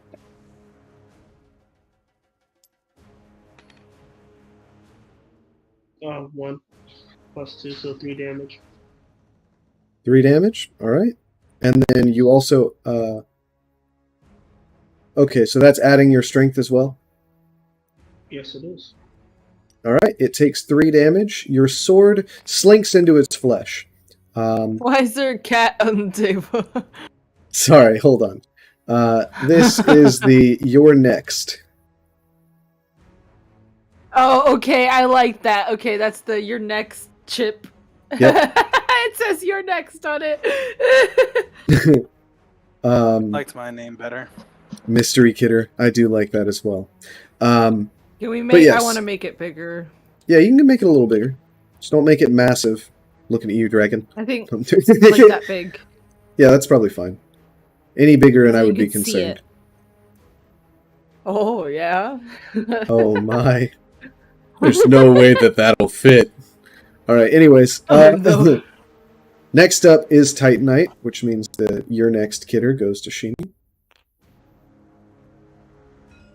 The rat swarm is gone. We can delete this. Yes, we may delete it. Fetus deletus. I mean, what? Oh my god. This is a wall here, correct? That is correct.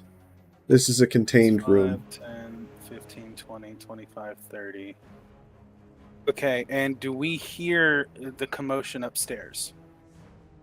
You probably, at this point, Randy, what do you think? Would you have made a free action to call out to your companions, seeing some zombies on yourself? Or do you think you can handle this by yourself? What do you think in your character would have done? My character would handle it by itself. Okay. Then I'm going to go ahead and say you don't know zombies are upstairs, but you do know that you're being attacked and your first person through the portal isn't here yet. So, whatever you want to rationale that with your character. 5, 10, 15, 20, 25, 30. 2, 3, 4, 5, 6. We'll go ahead and Double move. and we'll have my guy up here. And Archimedes is on top of me, and that is 30 feet away. Archimedes Dan, you're on is top the only of the one. rat swarm, apparently. Whoop. Just give myself free 5 feet of movement. Yeah, I'll fucking allow it. That just, I could stand in the rat swarm. I can do it. It's fine. You Anyway, could. I could just. I mean, oh man, another rat swarm. Just among the rat. So, anyway. Ooh, I'm magic. Anyway, so again, Archimedes is the only one that can reach that, and we know how Archimedes be. So Let's see how we do. roll. No, on track. The 5 Yeah. plus 2. All right, love it. Good bird. Good bird is good. Good fucking bird. You just hear him say, "God damn it, Archimedes!" I'm going to disassemble you with the tools in this laboratory. I'm going to remake you. Okay. Next up is Ahsoka. Hey. All right. I get the clearly killer. see this dragonborn in trouble over here. So I am my movement speed is 40, so I don't think I can just get to the building from there if I decided to leap just naturally. So I'm going to use Step of the Wind. I only use 1 key point. I still have 3. Hold on, I want to put that down for myself. But I want to use 1 key point to just it's used for disengage, but I'm gonna use it as a dash to double my jump distance, essentially. Okay, I guess I'll allow that, yeah. I mean, because I wouldn't make it otherwise. I think that's more than 40 feet, right? Like between here to Step of the Wind, here does to it here. require you to hit an attack before you use it? No, it just says take the disengage / dash action as a bonus, and then jump distance is doubled for the turn. Oh, then yeah, definitely. That works for sure. So cool. All right, that's how I thought. I thought I was reading it right. But at the same time, I want to try and throw because I can do a bonus action. Right? Bonus action. That's what I'm is the saying. Step of the Or Wind. that Your is the bonus action is taken by your Step of the Wind. So you have a move action. So my action. Yeah, you would have a be full action once I still. get there. I would like to try and go for the same move again, but on this zombie here. I guess this time 'cause it's a little bit closer to him. Oh, I didn't hit the right tab. There So we go. you are leaping over here? Yes, yeah. They probably Alright. can't stand on that roof, Let's I imagine. see. But So you have 40-foot movement, your jump speed is doubled, plus your dash. so 80. It's going to be up to 80. I'll say 1, 2, 3, 4, 5, 6, 7, 8, 9, 10. Yeah, you got plenty of movement, I think. Because Okay. 40 I is feel like 8 that of makes these. sense. 40 is 40 8 of just these seemed too blocks. short. So, yeah. Okay. Oh, I grabbed the wrong thing. Hold on. You grabbed Neoplastoma's dead body. You could probably try and stick me on the little. Oh, okay, will it stand on there? I'm shocked. What It the will. fuck? It does kind of levitate a little bit, but we can just ignore It's that. okay. We all ignore. I am not levitating at all. Yes. No, there's no air there. Only house. But yeah, I'm gonna roll D20 for that. I'm gonna throw another card at this one's neck. Like I said. Oh wait, Yep, sounds yes, good. the one that's glowing. And then we're gonna roll this shit. Oh, that's how Oh no. Is that a 6? Am I reading that right? Or is it a 9? Does it tell you on this one?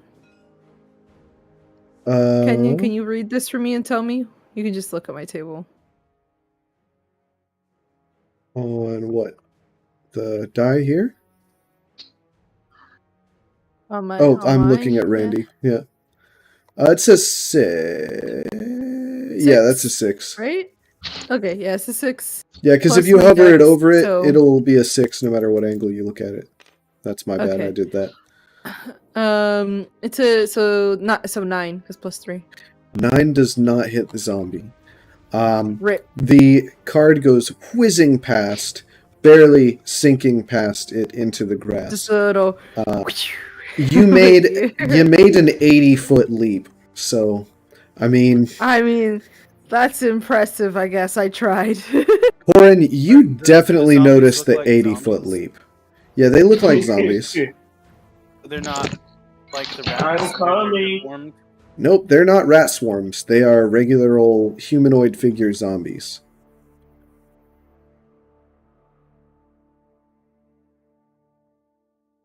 But yeah, Corin, you definitely noticed the 80-foot leap. Next up are the creatures. So me. Saucy, I'm going to give you your next cat. So, Big white one. yeah. This rat swarm is going to go 1, 2, 3, 4, 5 squares. Guess it's going to go for Titanite.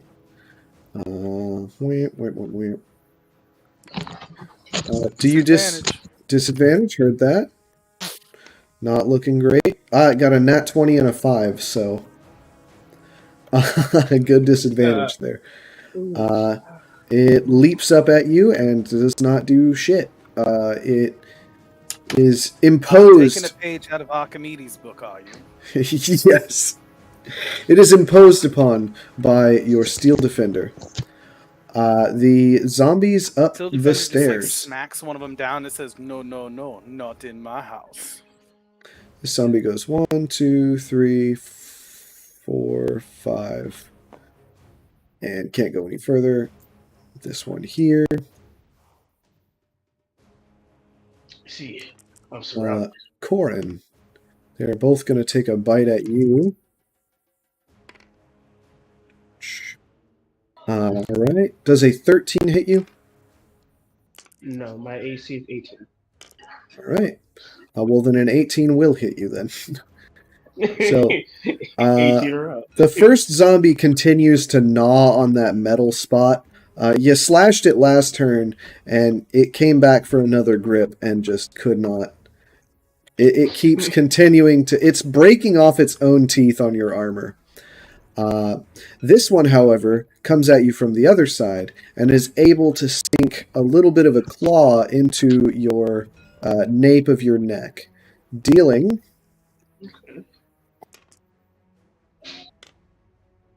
Ooh, 8 damage. It gets your neck relatively good. Jeez. 8 damage. It is now Saucy's turn. Does he yell out from that? Wait, no. Would we have heard the fucking leaping on the roof? Is all I'm asking. Yeah, you probably hear some thumping on the roof above you now. That's for sure. True, I think Ahsoka's tall enough and like heavy enough for sound to be made for that. Thank you for the alert token.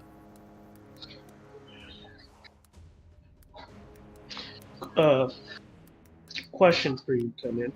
Yeah.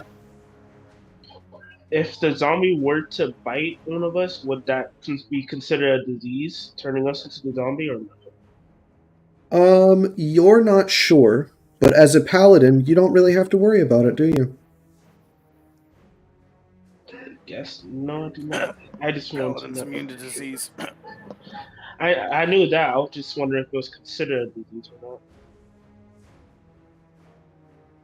Now you know. I'm going to go ahead and say that the zombification, from where, as far as you can tell, is not a disease. It is a, thing that has to be done through more powerful works of magic than any old regular disease. However, zombies do typically accompany disease. or disease does typically accompany a rotting corpse biting you. If you want a D&D meta answer, zombies do not, but things called ghouls, which are like the next level up, do have ghoul rot. And same thing with like mummies and certain vampires and other undead. But like just straight up zombies and skeletons do not. Yeah. Anywho, it is Saucy's turn. Yes. So what's the maximum distance I'm allowed to move? Say I wanted to fight these rats because that'd be the only thing that It makes should sense. be on your character sheet. It would be on. Hold on, rewinding. Oh, whoa. Okay. Sorry, you're gonna have to have us all load back in. It would be your speed though. It should be next to your initiative. 35. There you go. So that's how many feet you can move, and each square okay. is 5. 5. Yep. Okay. So I would want to get. So that's what, 7? 7 yeah, squares. So that'd be enough. And Yeah, you can so go that's diagonal. exactly enough. Some people are pretty anal about you not can get moving here. diagonal, but I don't care. It's going to favor you guys at some points. It'll favor me at others. Yeah, but I this don't is care. a wall, right? So I would have to go Yeah. all the way around. Mm-hmm. So I go 1, 2, 3, 4, 5, 6, 7. So I can't even get in range to actually attack what's left of these rats. Correct. Unless you have a ranged attack of some sort, or you could also heard the thumping on the roof if you wanted to check that out, but it's totally up to you. Probably wouldn't be able to make it all the way up the stairs either.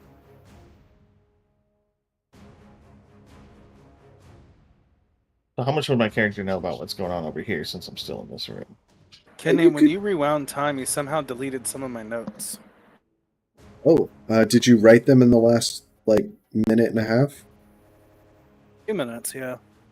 Yeah, the main reason I rewound time is because I actually, accidentally erased some notes on the side here too, and if I rewind them, they came back.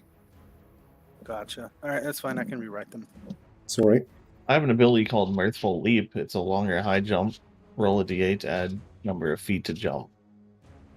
But I don't know if that just comes out of my 35.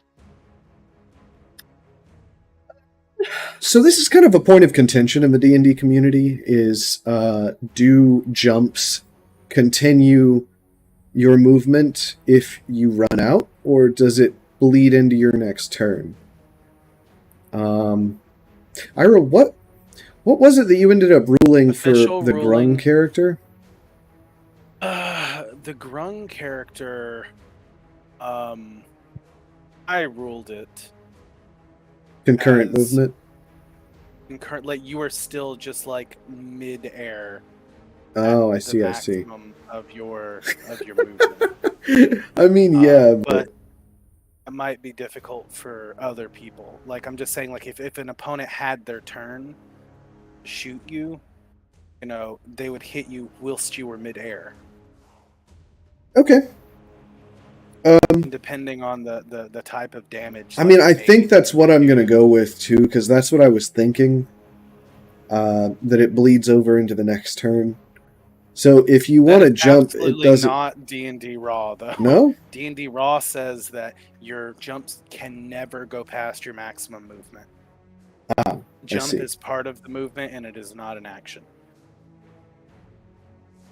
Okay, I mean- so no matter what, I'm not going to be Yeah, able to you're get not in going this further than 35, yeah.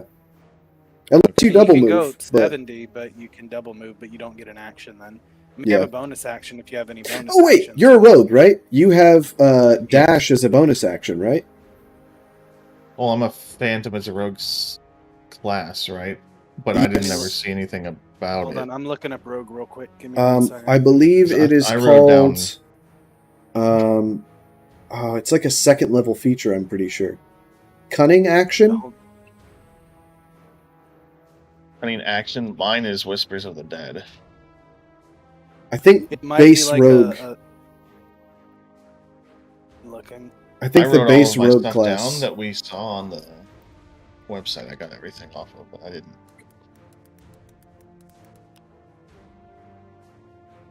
Yeah, cunning action. Starting at second level, Your quick thinking and agility allow you to move and act quickly. You can take a bonus action on each of your turns in combat that allows you to use the dash, disengage, or hide action. So yeah, you can double move as a bonus action. Because you're a rogue. So you can go up to And it's 70, not but you gonna- can't use a bonus action. And You a can bonus still action attack, being what? Okay, so I could move and attack, but I couldn't do anything. For example, Past that. you have 2 weapons in your hand. When you use an Yes. attack, you can use your bonus action to make an attack with your second weapon. But if you Okay. use your bonus action for something else, you're like, for example, you're moving extra movement. You're basically like Yeah. jumping forward with your blade, held out. You can't use both. However you want to flavor it, but Okay. Action economy. yeah, rogues are good at that. So are fighters. So I could actually manage to get all the way back here. Yeah, with 70, definitely. Good timing, Dragon. That is 65, yes. and then I would The- want to attack the red one. The fucking Because I drift don't globe. think it would make sense for my character to leave in the middle of... Fair enough. So we all just met, and he kind of just half-saved me. Fair enough, yeah. So I would want to stay close, because he half-saved me. I'd want to stay close to the group, because obviously something's going on, because these aren't normal creatures. So I would want to help. So I would want to move and then attack. With, I guess, just my main hand, right? Because I can't use the bonus action for my offhand. Sounds good. Do I need to roll a 20, right? Roll a d20? Yes, it is a Two d20 of plus your attack bonus. And you do have advantage, so you roll twice. It was 11 and Yeah, a 11. 10. Yeah. Yes, So 11 plus the your 11 attack bonus, it'll hit. Honestly, Yeah. 11 is their AC, so. Okay. Then it's 3d6 again. Yep. 5, 6, 7, 13. 14, 15, 16 from your decks. Okay, 16 damage. There's all of the rats are sliced apart except for a scant few. And those scant few are barely hanging on. They may have gotten their tails nicked off or something.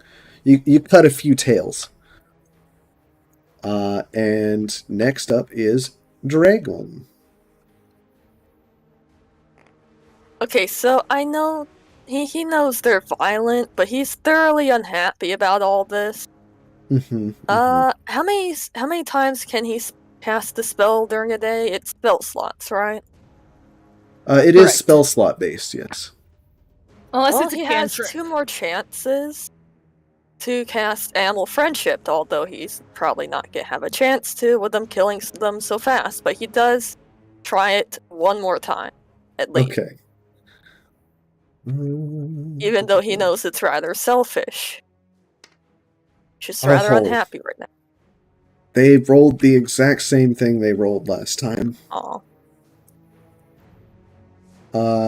So Sadness. unfortunately the spell does fizzle as they shake it off.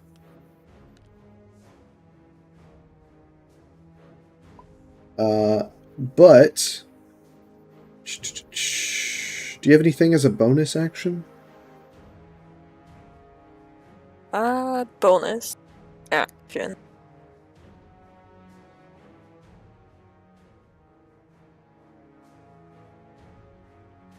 Here's what I'll say.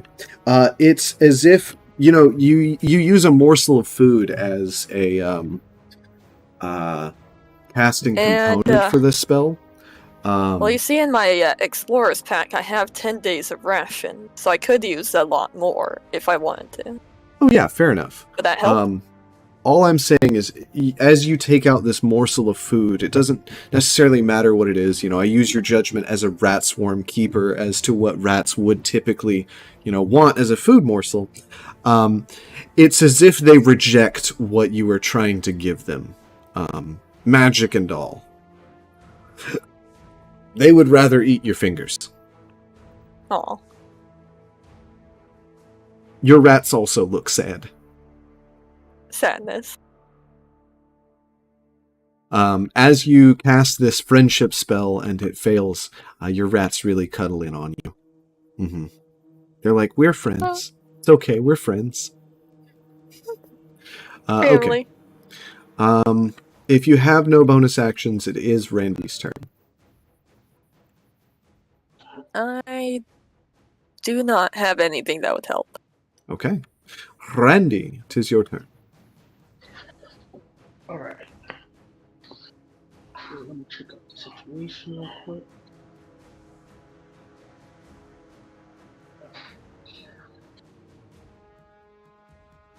Is this zombie over here moving any closer? It moved to the extent of its movement, yes. It came around the corner last turn. So it does seem to be coming to you. As the only person on the ground outside. I'm trying, man. No, you're providing aerial support. Aerial superiority achieved. You know? I see.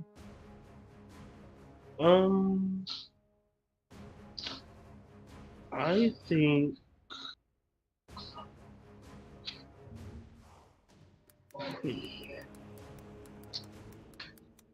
I guess I'll go with my longsword again. On the same zombie. Yep, go for it.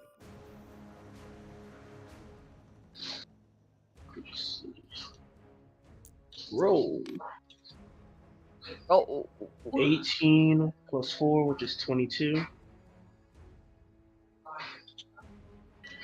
So I hope that hits. Definitely hits, yeah.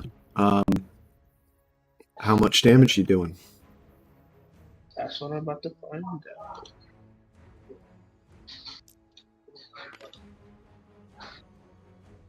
out. 6 damage.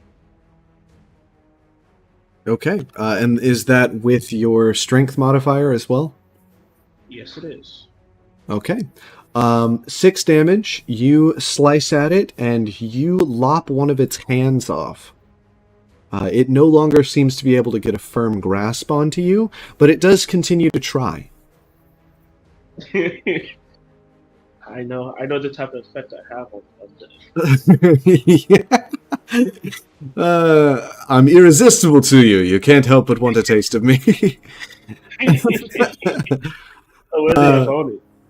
Are there any bonus actions for you, sir? Or do you want to attempt to move and take attacks of opportunity?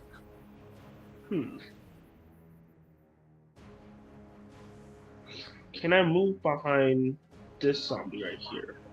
The both of them would get a swipe at you as you try and move, but you can attempt it. Okay. Would it be the same if I try to move here? Yes. Essentially, if you try and move right now, since you've already spent an action doing something where you are, it gives them enough time to, try and swipe at you. Because remember, your turn takes place in the matter of 6 seconds. Okay. Then, yes, I'll just move there then. Moving here. All right. They both get a swipe at you. That first one misses. The second one also misses. Nice. You can actually move up to your full movement if you want. What is my full movement? I believe 30. Unless you're wearing extremely heavy armor, it would be like 25, but...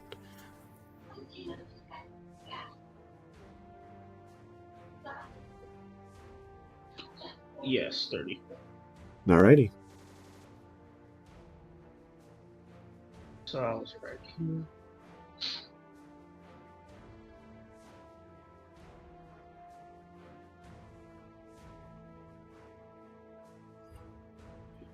I moved 5 feet already, so...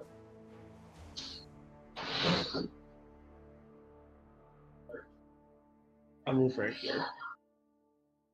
Sounds good to me.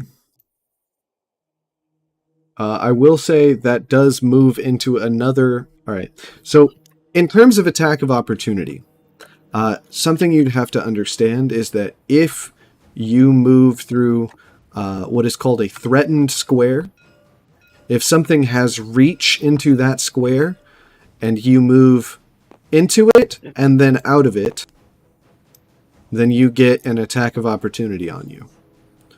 I see. So I guess you could move into this one, right?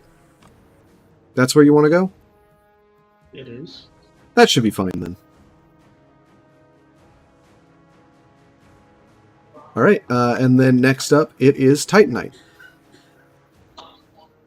There's Alrighty, like a we're very... gonna go ahead and attempt to finish these mother truckers off. Bonk. Oh no. Oh no. So advantage. Okay.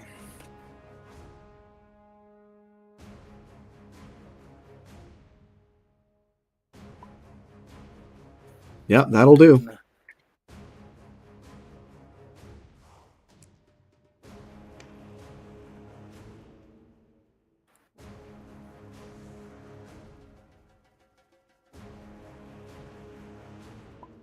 Damage. Does that finish them off, or? Oh, definitely, yeah. Still. Okay. You have squished them to death.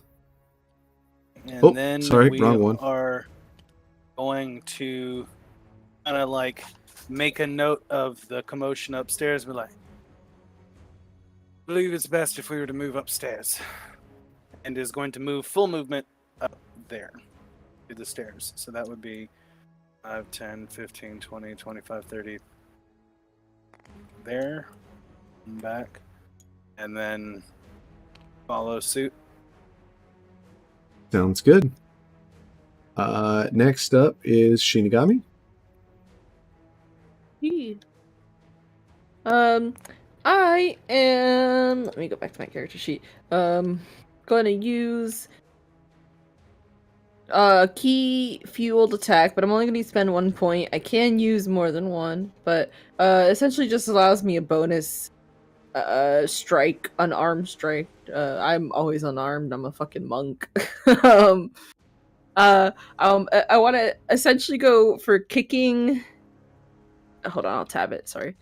Kicking this one, and then trying to punch this one as a bonus action right after. Okay, Key. go for it. So, do I just roll 1d20? Or do I roll For each twice? attack. For each attack. Heard. Gotta jump down to get in range, though. Yeah, I mean, you gotta move down Wait there. a second. I'll roll it. You want to? Y'all can move it down. Okay. Whoa! Am I Yeah, I reading gotcha. that right? 18 See. plus 3. Hell yeah. Got a 21 Hell yeah. for the kick.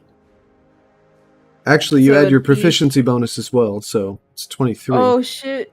20 no, that's well. Oh yeah, you're right. 23. Okay, I was at 21. Whoa. All right, which one did you kick?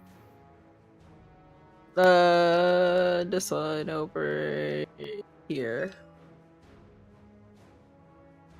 Just kicked it in the head. Just to, Oh very wait, are you monk-like. jumping down Oh, yeah. here or? just smack. I don't know. Just jumping and kicking it up Okay. from the building. Kick a pow. Roll damage. I rolled the damage. Oh wait, I gotta make that dice bigger too. Oh, that was a bad roll. Hold on, because I literally only saw it go with spin 1. Hold on, I'm just gonna spam it like you do. Yeah. 4. 4 damage Wait, where plus did my your. other dice go? Oh, there it is. 4 damage plus attack bonus 5. Plus just the 3 from Or your plus, dex, so the 3. 7 Oh, damage. okay.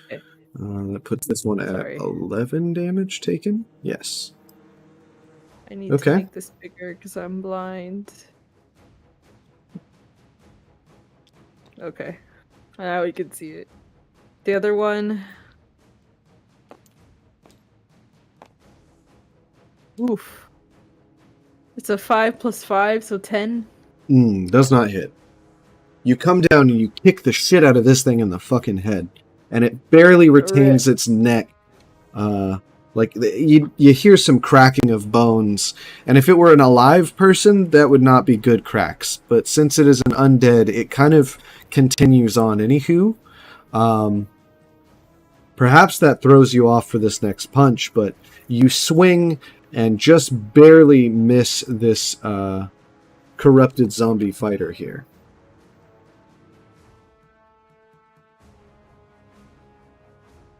And next up is their turn. Moving your next creature to Saucy.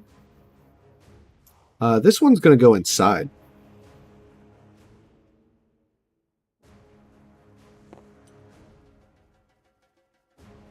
This one is going to turn around, having felt the whiff of air on it, and is going to attempt to attack Sheeny.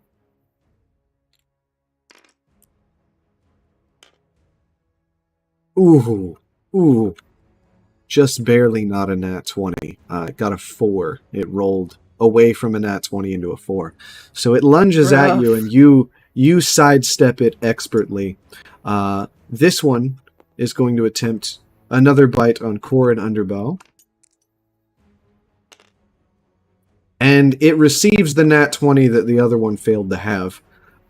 So, yeah, it's going to try and go for a bite on your neck there.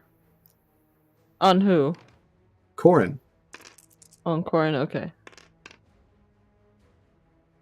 It's going to be 7 damage. So, Corin, you have taken, 8 and 7, I think? It's 15. Yes, it's 15. Heard that. And that is the turn of the creatures. Next is Saucy. Hey. Right. Did we ever finish exploring this room? Or did we... You All took that's note... in there was the rats. With your investigation check, you noted that this is a provisions closet. You may have, some useful rations, rope, some things like that, but everything in it seemed mostly mundane. There were some wires running up to the room above it. However, that was the only thing of note that didn't seem normal.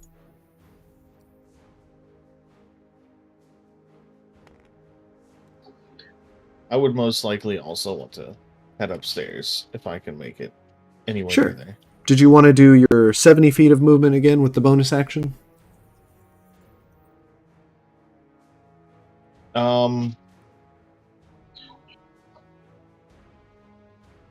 Is there any way I can... Because this is 35, right at the stairs. I don't have to use the entirety of the other 35, right? But can I, sneak upstairs and just look and see what's up there? If 35 is here, then I'm going to say that doesn't get you a view of upstairs. Okay. Well, I'll move to the stairs. Okay. Globe. Drift globe. You could dash that, and then you could use your double move half speed to stealth. Yeah, I mean, I guess you could use, your entire turn to get up there and be sneaky, if that's what you mean. No, because I don't want to get too far away from everybody as it is. So. Okay. Sounds good. Next up is Dragon. Still, quite unhappy. I don't really care where these people are going. I'm just going to use my entire turn and also a dash to get upstairs. Sure, yeah. So that should be about 60 feet of movement. So that's 30 right here. 30 here. That puts you, here. Same for you, Tepik. If you are going upstairs, it'll be here. Where? So this is 30 feet for you. And then then- I'm using the dash to get even further in here. Okay. So once you're up here, you will see the zombie entering the building. Of note, you still don't see Corin Underbow. Yeah, you know, I'm just, well, technically it's 2v3 zombies, but yes.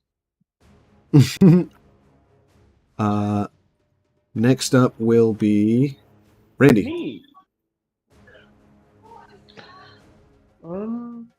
So I'm gonna. I don't believe this takes a spell slot, but tell me if I'm wrong if it does. Lay on hands. Lay on Hands doesn't take a spell slot. It's a class ability. That's the one that has a health pool, I believe, correct? It does. Yes, it does. Yeah, no. So you just have that many hit points that you can, either restore to yourself or other people or whatever. Okay. Then actually, instead of using this, I'm gonna use one of my spell slots to use in the spell die I have prepared before we came here. I'm gonna use cure wounds on me. Let me pull it up real quick. So you're using Cure Wounds on yourself? Yes. Sounds good.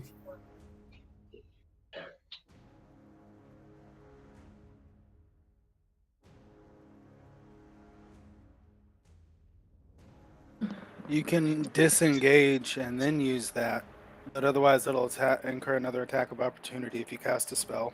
Oh, that is correct, because you moved into a thing.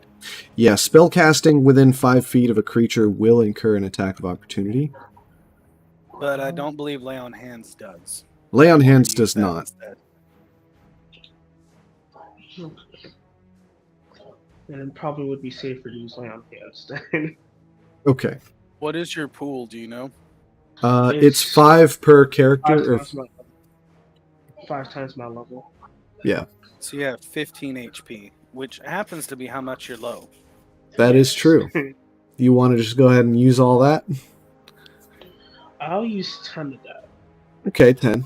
That's nice, nice, nice. Does it count as an action, or does it say bonus action?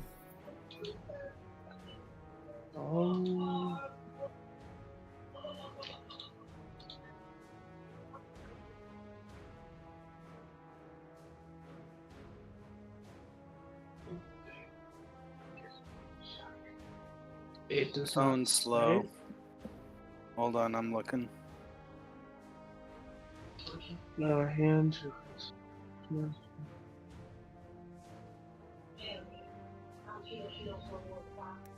Oh, as an action. Okay, so that's your full action. Do you want to move after that, or before that, or what? Let's see. Or stay where you are to tank for your Ahsoka companion now.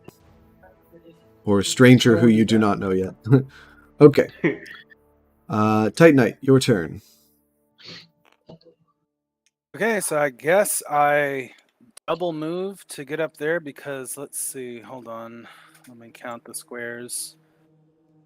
1, 2, 3, 4, 5, 6, 7, 8, 10, 11, 12. So I can get side by side to Barrett.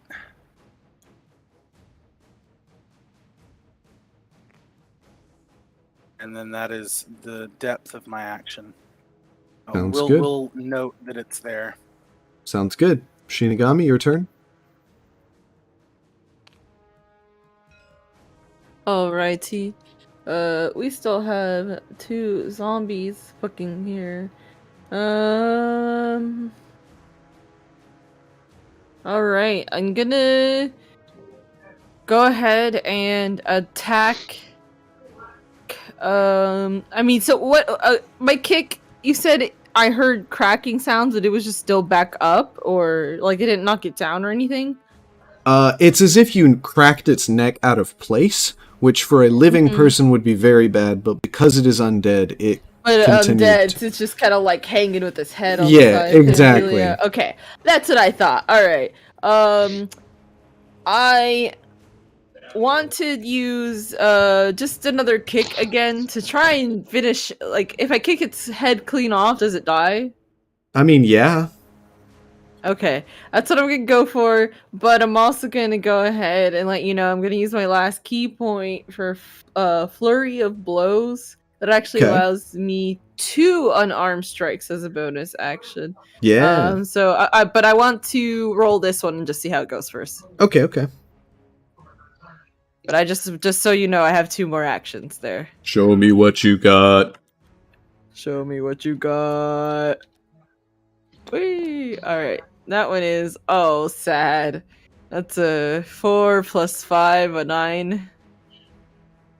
A 9. Unfortunately that does not hit. But does that...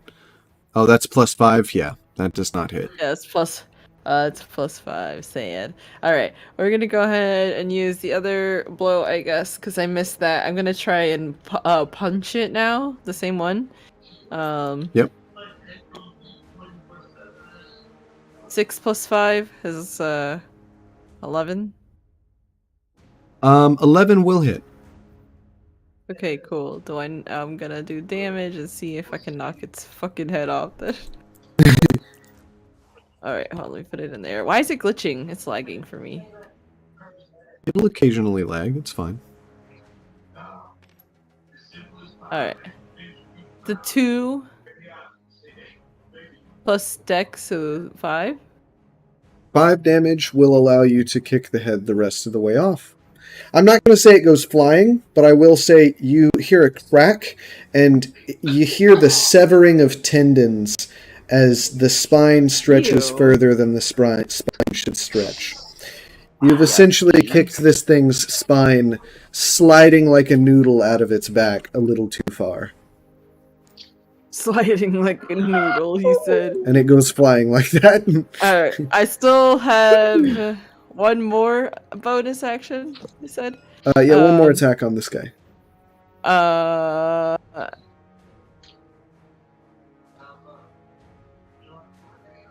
Very descriptive. Yeah, for real. I'm gonna punch the one behind me then, and just see how that goes. Yeah, we're just gonna punch it in the head.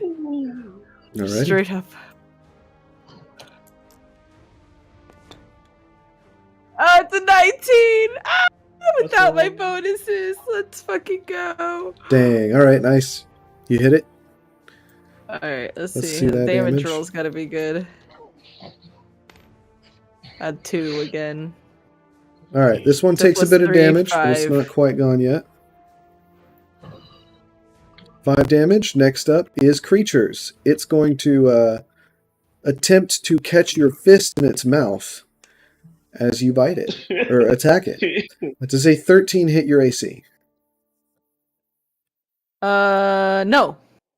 Alright, it does not successfully bite you. 1, 2, Just kind of 3, do a little 4, jump back. 5, 6. This zombie comes a lot closer to you guys, but it doesn't able to get to you on time either. Just Next in the up safe spot. is Saucy, and then Dragon, you're next.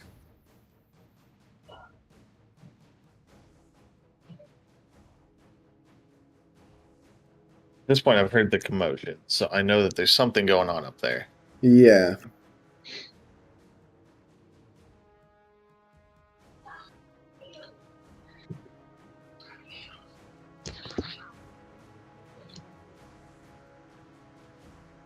So would I be able to come up the stairs and then get an idea of like what's happening? Or would I have no idea because it's all happened before I came up the stairs? No, you'd be able to tell pretty quickly what's going on when you get up the stairs, or you'll at least see a zombie and recognize, that's kind of a zombie right there, That's kind of zombie-ish. Right. Can I use my double movement? Because I know I can make it Uh-huh. to get back here.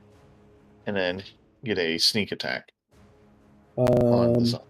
What I will say is the Actually- way the zombie is positioned. Yeah, if you go for that side, you could probably go around a little bit. Yeah. So I was here. Yeah, that's Still fine. won't be sneak attack because you don't have advantage on it, but you can still attack it and be set up for next turn. Yeah, it won't be advantage because nobody else is flanking it yet. Oh, okay. Well, I think at that point I would just want to use my movement to sneak, to about here where I'm not in line of sight. Sure, So yeah. I can still get to here. So it shouldn't know I'm here. That's the point. If you want it to not know you're there, I'm going to have you roll a stealth check. Okay. You move at half speed if you're stealthing.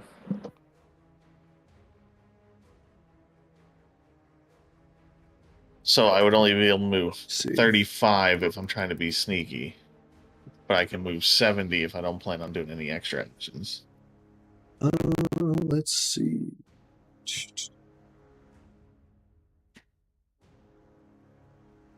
Oh my god, I've clicked the wrong link.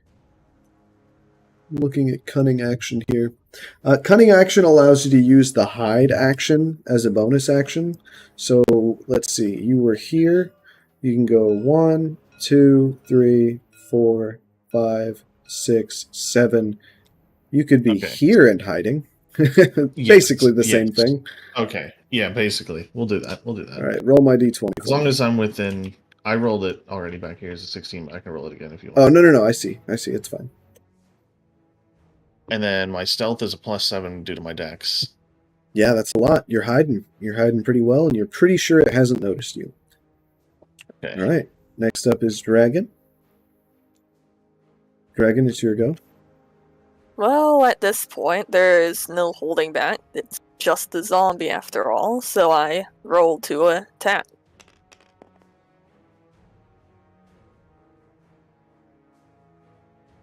Seven plus.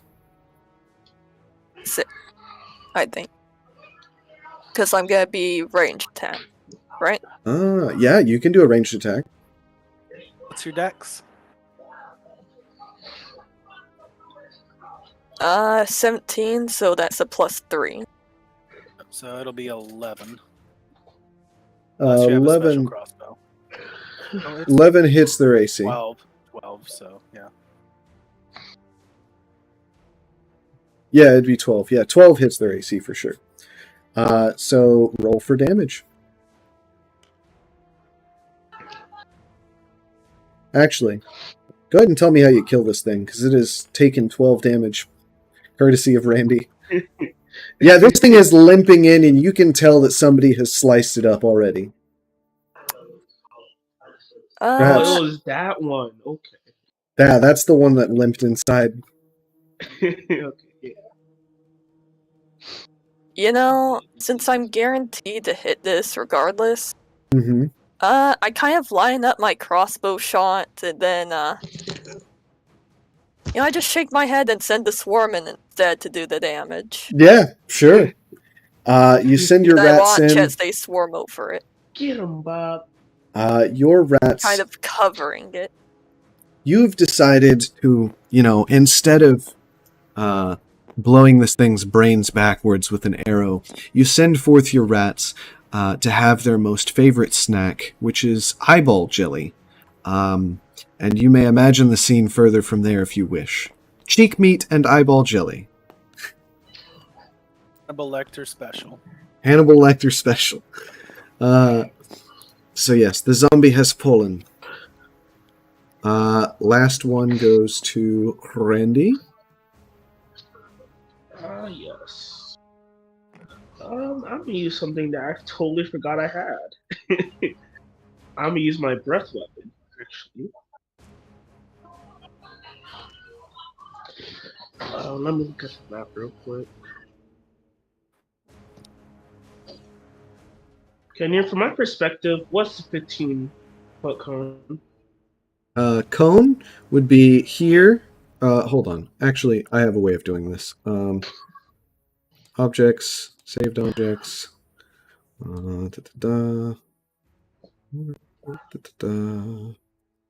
Cones, lines, and spheres. Search. Cones. Wait. All right. 10-foot cone is as good as a 15-foot cone is the thing. So a 15-foot cone looks like that. It touches... You can angle it, though, so it doesn't hit Ahsoka. Yeah, I'm saying this is angled so it doesn't hit Ahsoka. Yeah, because that was my plan. I wanted to make sure I didn't hit Ahsoka. But yes, I'm going to use my breath attack, which is cold breath. The creature must make a dexterity saving throw. All right, it's not going to be great at that. Let's Nat 20. It did not get a nat 20.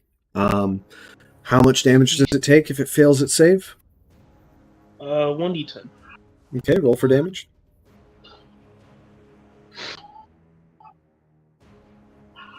Where's my board at?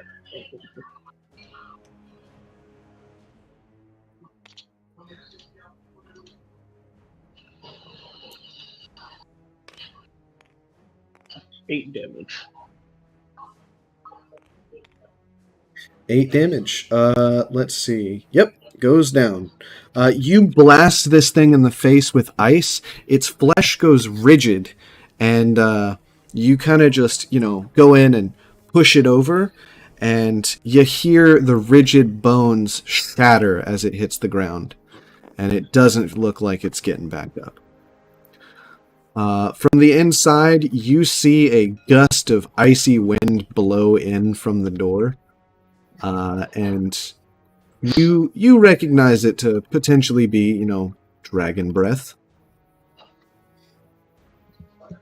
Initiative is over. Combat is over, officially. So, Titan is going to stroll outside, I guess, to I guess, assess the situation. And then you're going to see, as soon as he knows that they're out of combat, he's going to whip out this small, literal stone tablet, and he's going to put his finger on it, and a little bit of arcane shimmer is going to go around it. And he's going to start speaking, and as he speaks, the words are going to be transcribed onto it as he's speaking. He's going to be like, Expedition Log Date 001-1. And he's just going to start... It's like, upon entering the laboratory, immediately discovered its dilapidated state, with at least 2 arcanotech devices at varying levels of functionality found. Both are primarily implementations. Infestation of corrupted rodentia novigenus, necrodeformities observed along with divergent vestiges, 2 separate swarms identified, Barrett visibly disrupted by their extermination. His noted affinity to rodentia is stronger than previously assumed. Note to recalibrate his likelihood of betrayal in future instances of enemies with similar characteristics.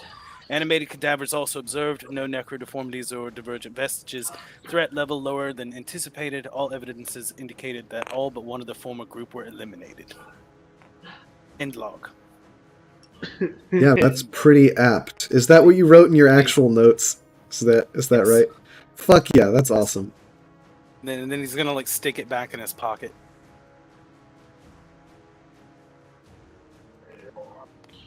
Ahsoka, you know none of these people. But there are people. But there are people. How does Ahsoka react to this? Kind of just Just there. I just nod at them, and I pull out my brewing supplies. I just don't say anything. I just pull out my brewing supplies and start making a drink, and I'm like, anybody want one? I certainly need one after that. To Hello again, Mr. Thickbone. Barrett and Tepik, roll me a quick perception check.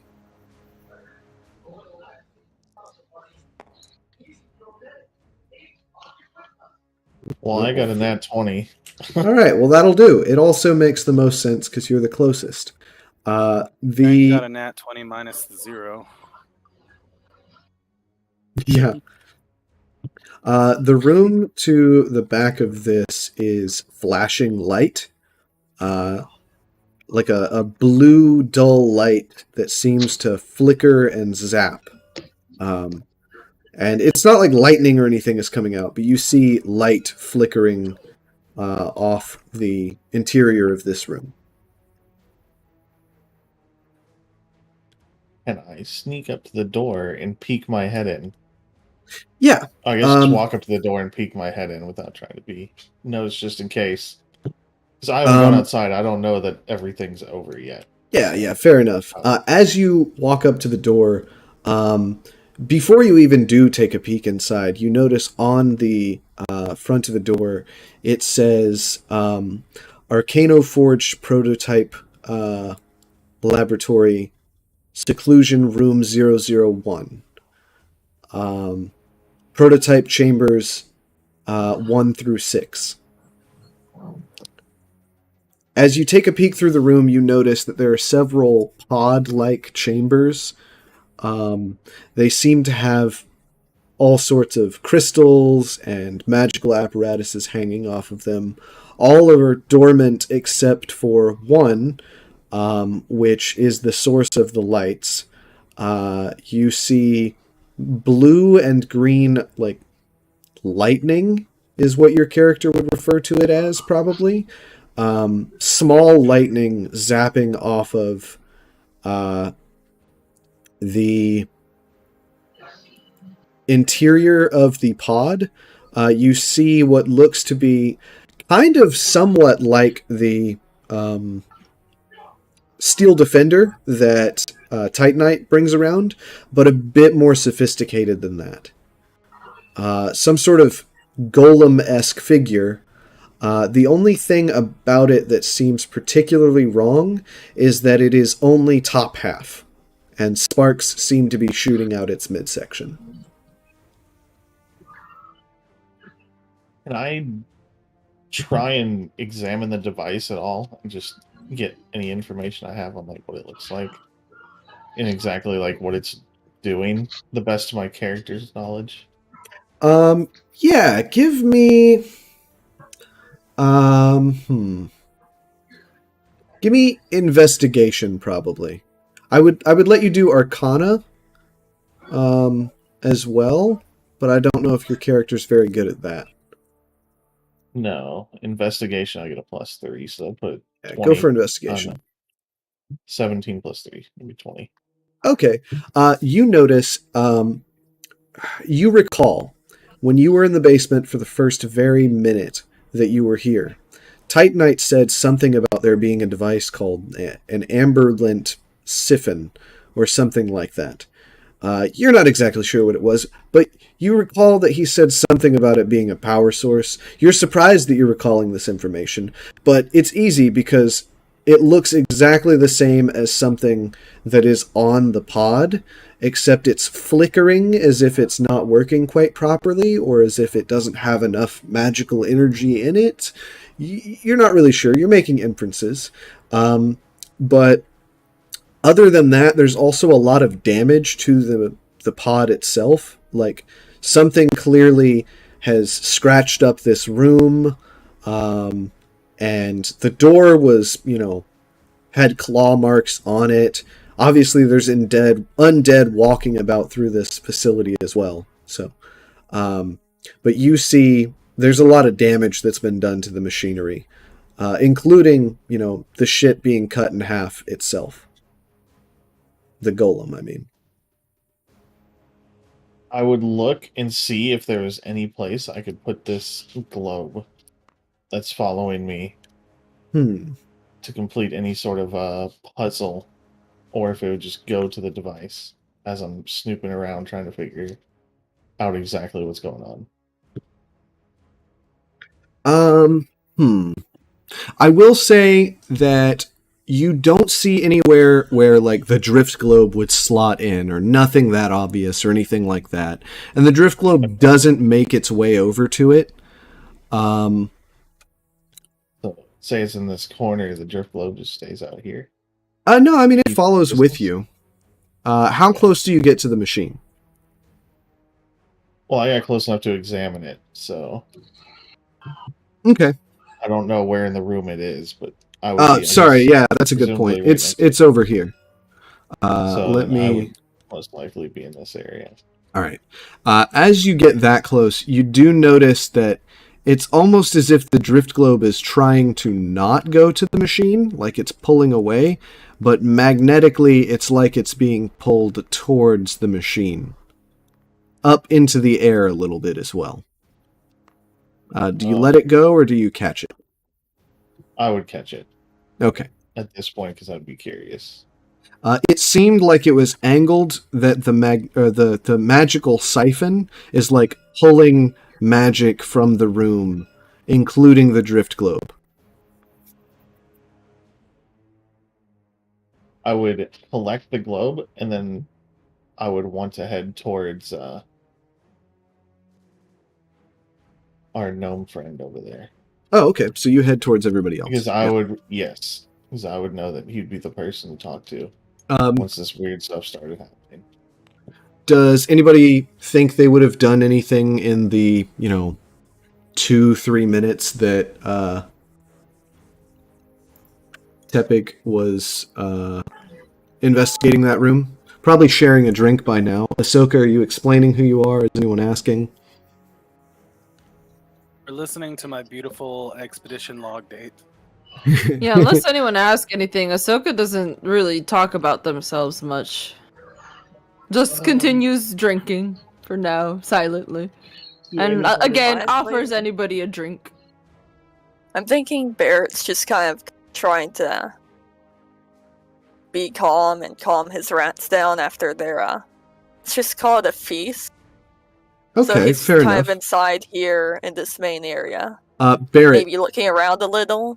there is Not too a much. as you're looking around, you notice there's a locker here, and you hear scratching a little bit, squeaking perhaps.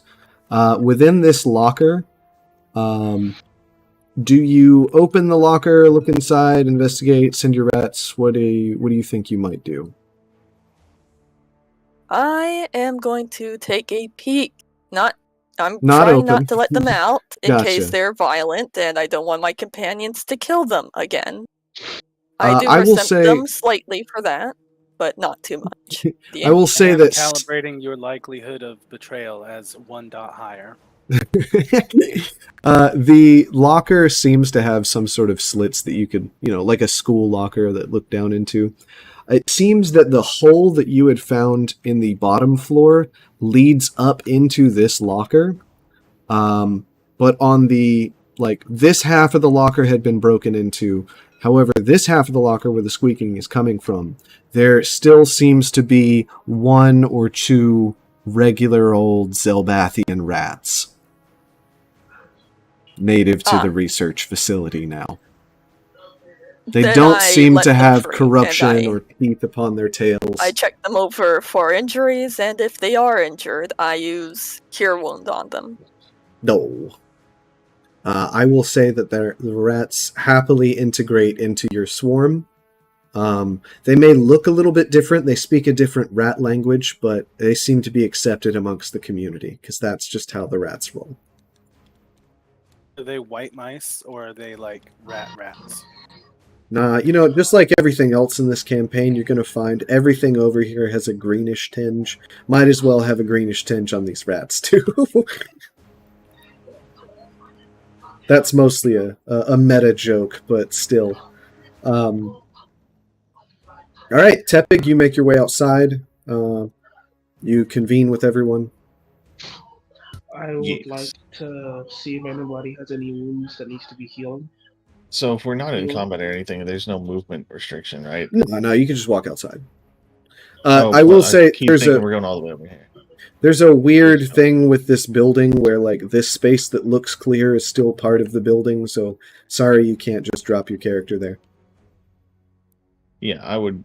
Oh, wow, it's actually way out here, okay. Whenever you say the I would just the move... wound thing, it's like, oh, did we have any wounded out here? Oh, you're right, okay. But I would come out here and the first thing I would do is talk to Gnome. I still Go wouldn't ahead. know his name at this point either. Gnome, and I would tell him that I think I found something that he might be interested in inside the house. Yes, Tepik, the goat man. Yes, sentient goat. One with a lot of knives. You said you found something interesting. What was it? Did you describe it? I'm not sure, but it tried to steal the globe I found earlier. Tried to steal And the then I would globe. Fair go, enough. like this way, and as soon as I would see the light and I would remember what this room was meant for, he ashes. Fair enough. Yeah. Yeah, I mean, you Um, would And- remember. What And, time of day is it by now, also, Omen? It's still pretty early morning. I will say by now it's probably about 11:30 a.m. The sun is not in quite mid-sky, but it's getting there. So You make a mad dash over to this containment facility for the Arcanoforged. You notice that I one make of the my thing prototypes. stand at the door, by the way, Okay. so it doesn't get near. Gotcha. Yeah, Same that's. with Archimedes, but Archimedes is missing? Question mark. Is There this he is. Archimedes? Yeah. Yes, it is. Fair enough. Good catch there. I don't know if I would have caught that if you didn't say that, but heard. You So I'm aware notice. of what it would do. Yeah. It seems like there's an arcane siphon malfunctioning. It seems to be pulling in excess magic. As far as you recall, whenever you left, the state that you left the research facility in, everything in this room was completely dormant. There was nothing that would have been activated or left on or anything like that. Go ahead and give me an arcane check. Okay. Arcana Arcane check? knowledge. Yeah, whatever. Roly toly. Sweet Jesus. All right, so that's going to be a 19. All right. Narratively, that's good. You are able to determine, you know what these were made for. These were made as husks to contain souls. And there was a way to tell, however you want to flavor it necessarily, like the mass of a magical, the magical mass of a soul or what. But mathematically, you would be able to tell whether or not something has a soul in it or something does not. Whereas this should not. There are readings, magical readings, I suppose, that it does contain some sort of soul. Okay, he's gonna start muttering kind of to himself. He's like, the Soulforge's disposition is advanced. Today, level 3 likely achieved. What? And then he's gonna pull out the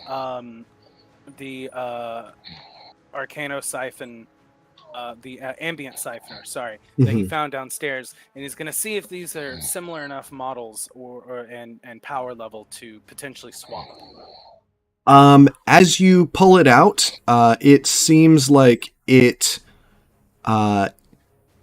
is attracted magnetically almost to the ambient siphon above it, and you believe that you could swap it out, yeah. Okay, I'm gonna Indiana Jones this. All right. Roll me.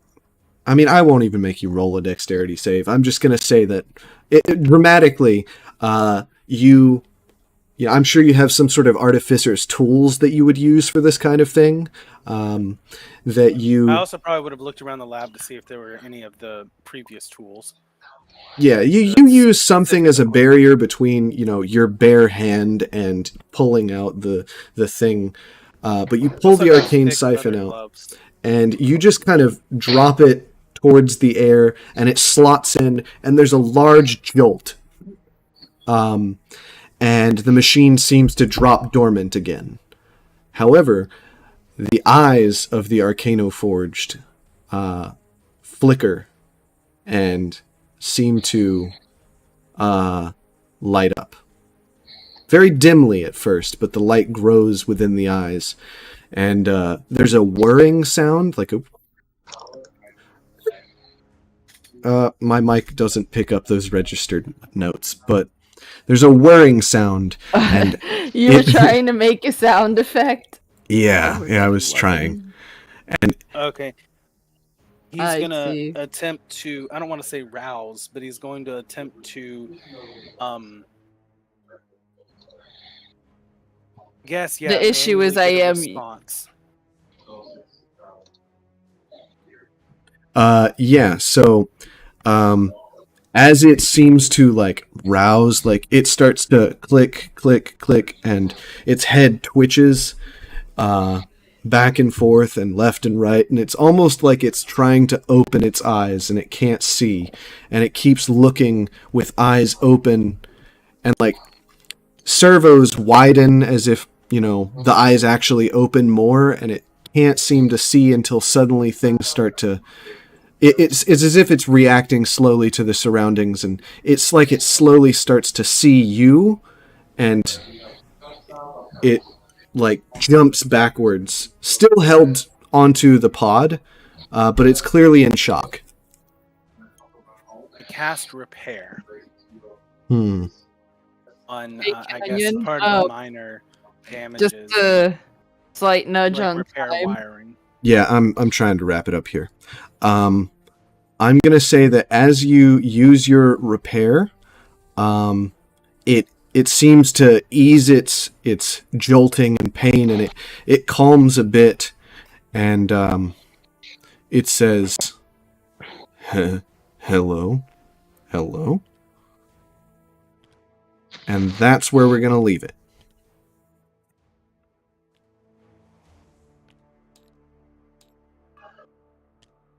Wamp, wamp, wamp. Be able to save this so we don't have to. Yeah, I can reload save this everything? exact positioning for everything. Nice. Good session. Very good session. I enjoyed it for very sure. vested. Now, how does everybody feel about meeting up next, like this coming Tuesday again instead Does of waiting anyone a week? have a conflict for the direct next Tuesday?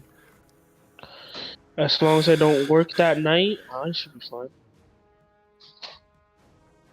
But I You guess know me, I I'm guess down I won't for it. know until Thursday. So Fair enough. Saucy? Do you know if you have any direct conflict for next Tuesday?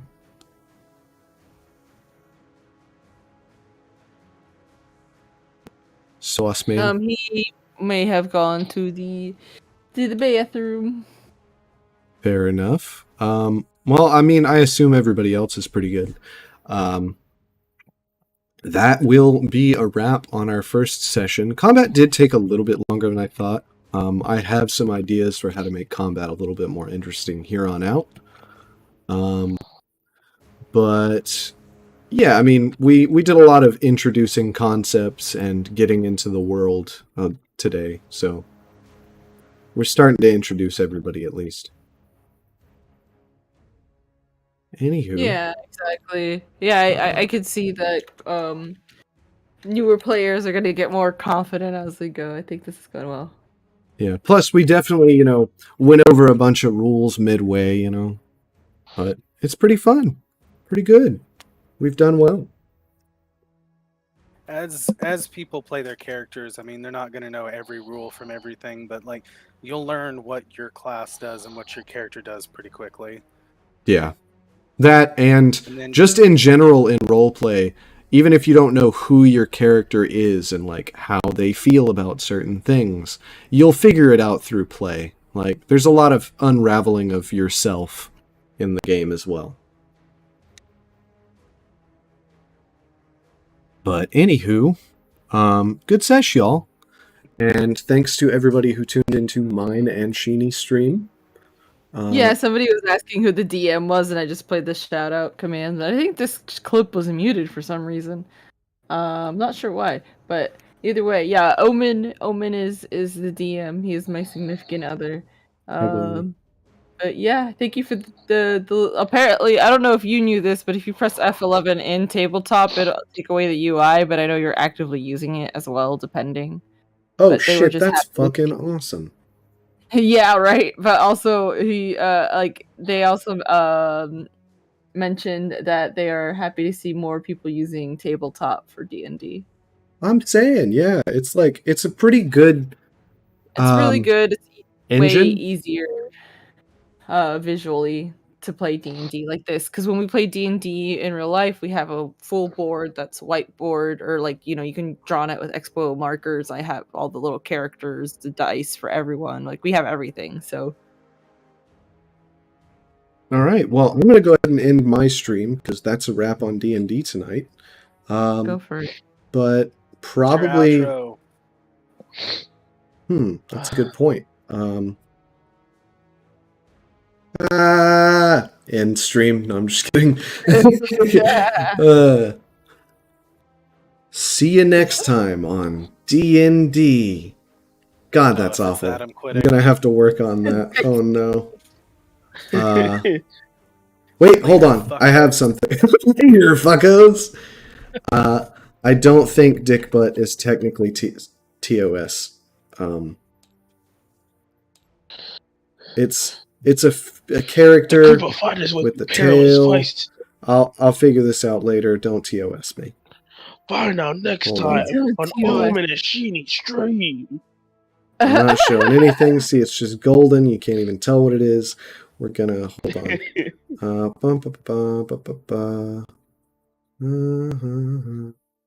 I'll figure it out. Oh, here it is. Nice. I'll see you in the Discord then. You should always flip the table at the end. Oh my god, is it this thing? Oh my god. Yes. Perfect. You All right. Yeah, you already saved it, right? You should Good flip night, the stream. table. I mean, I Flip did the save table. it.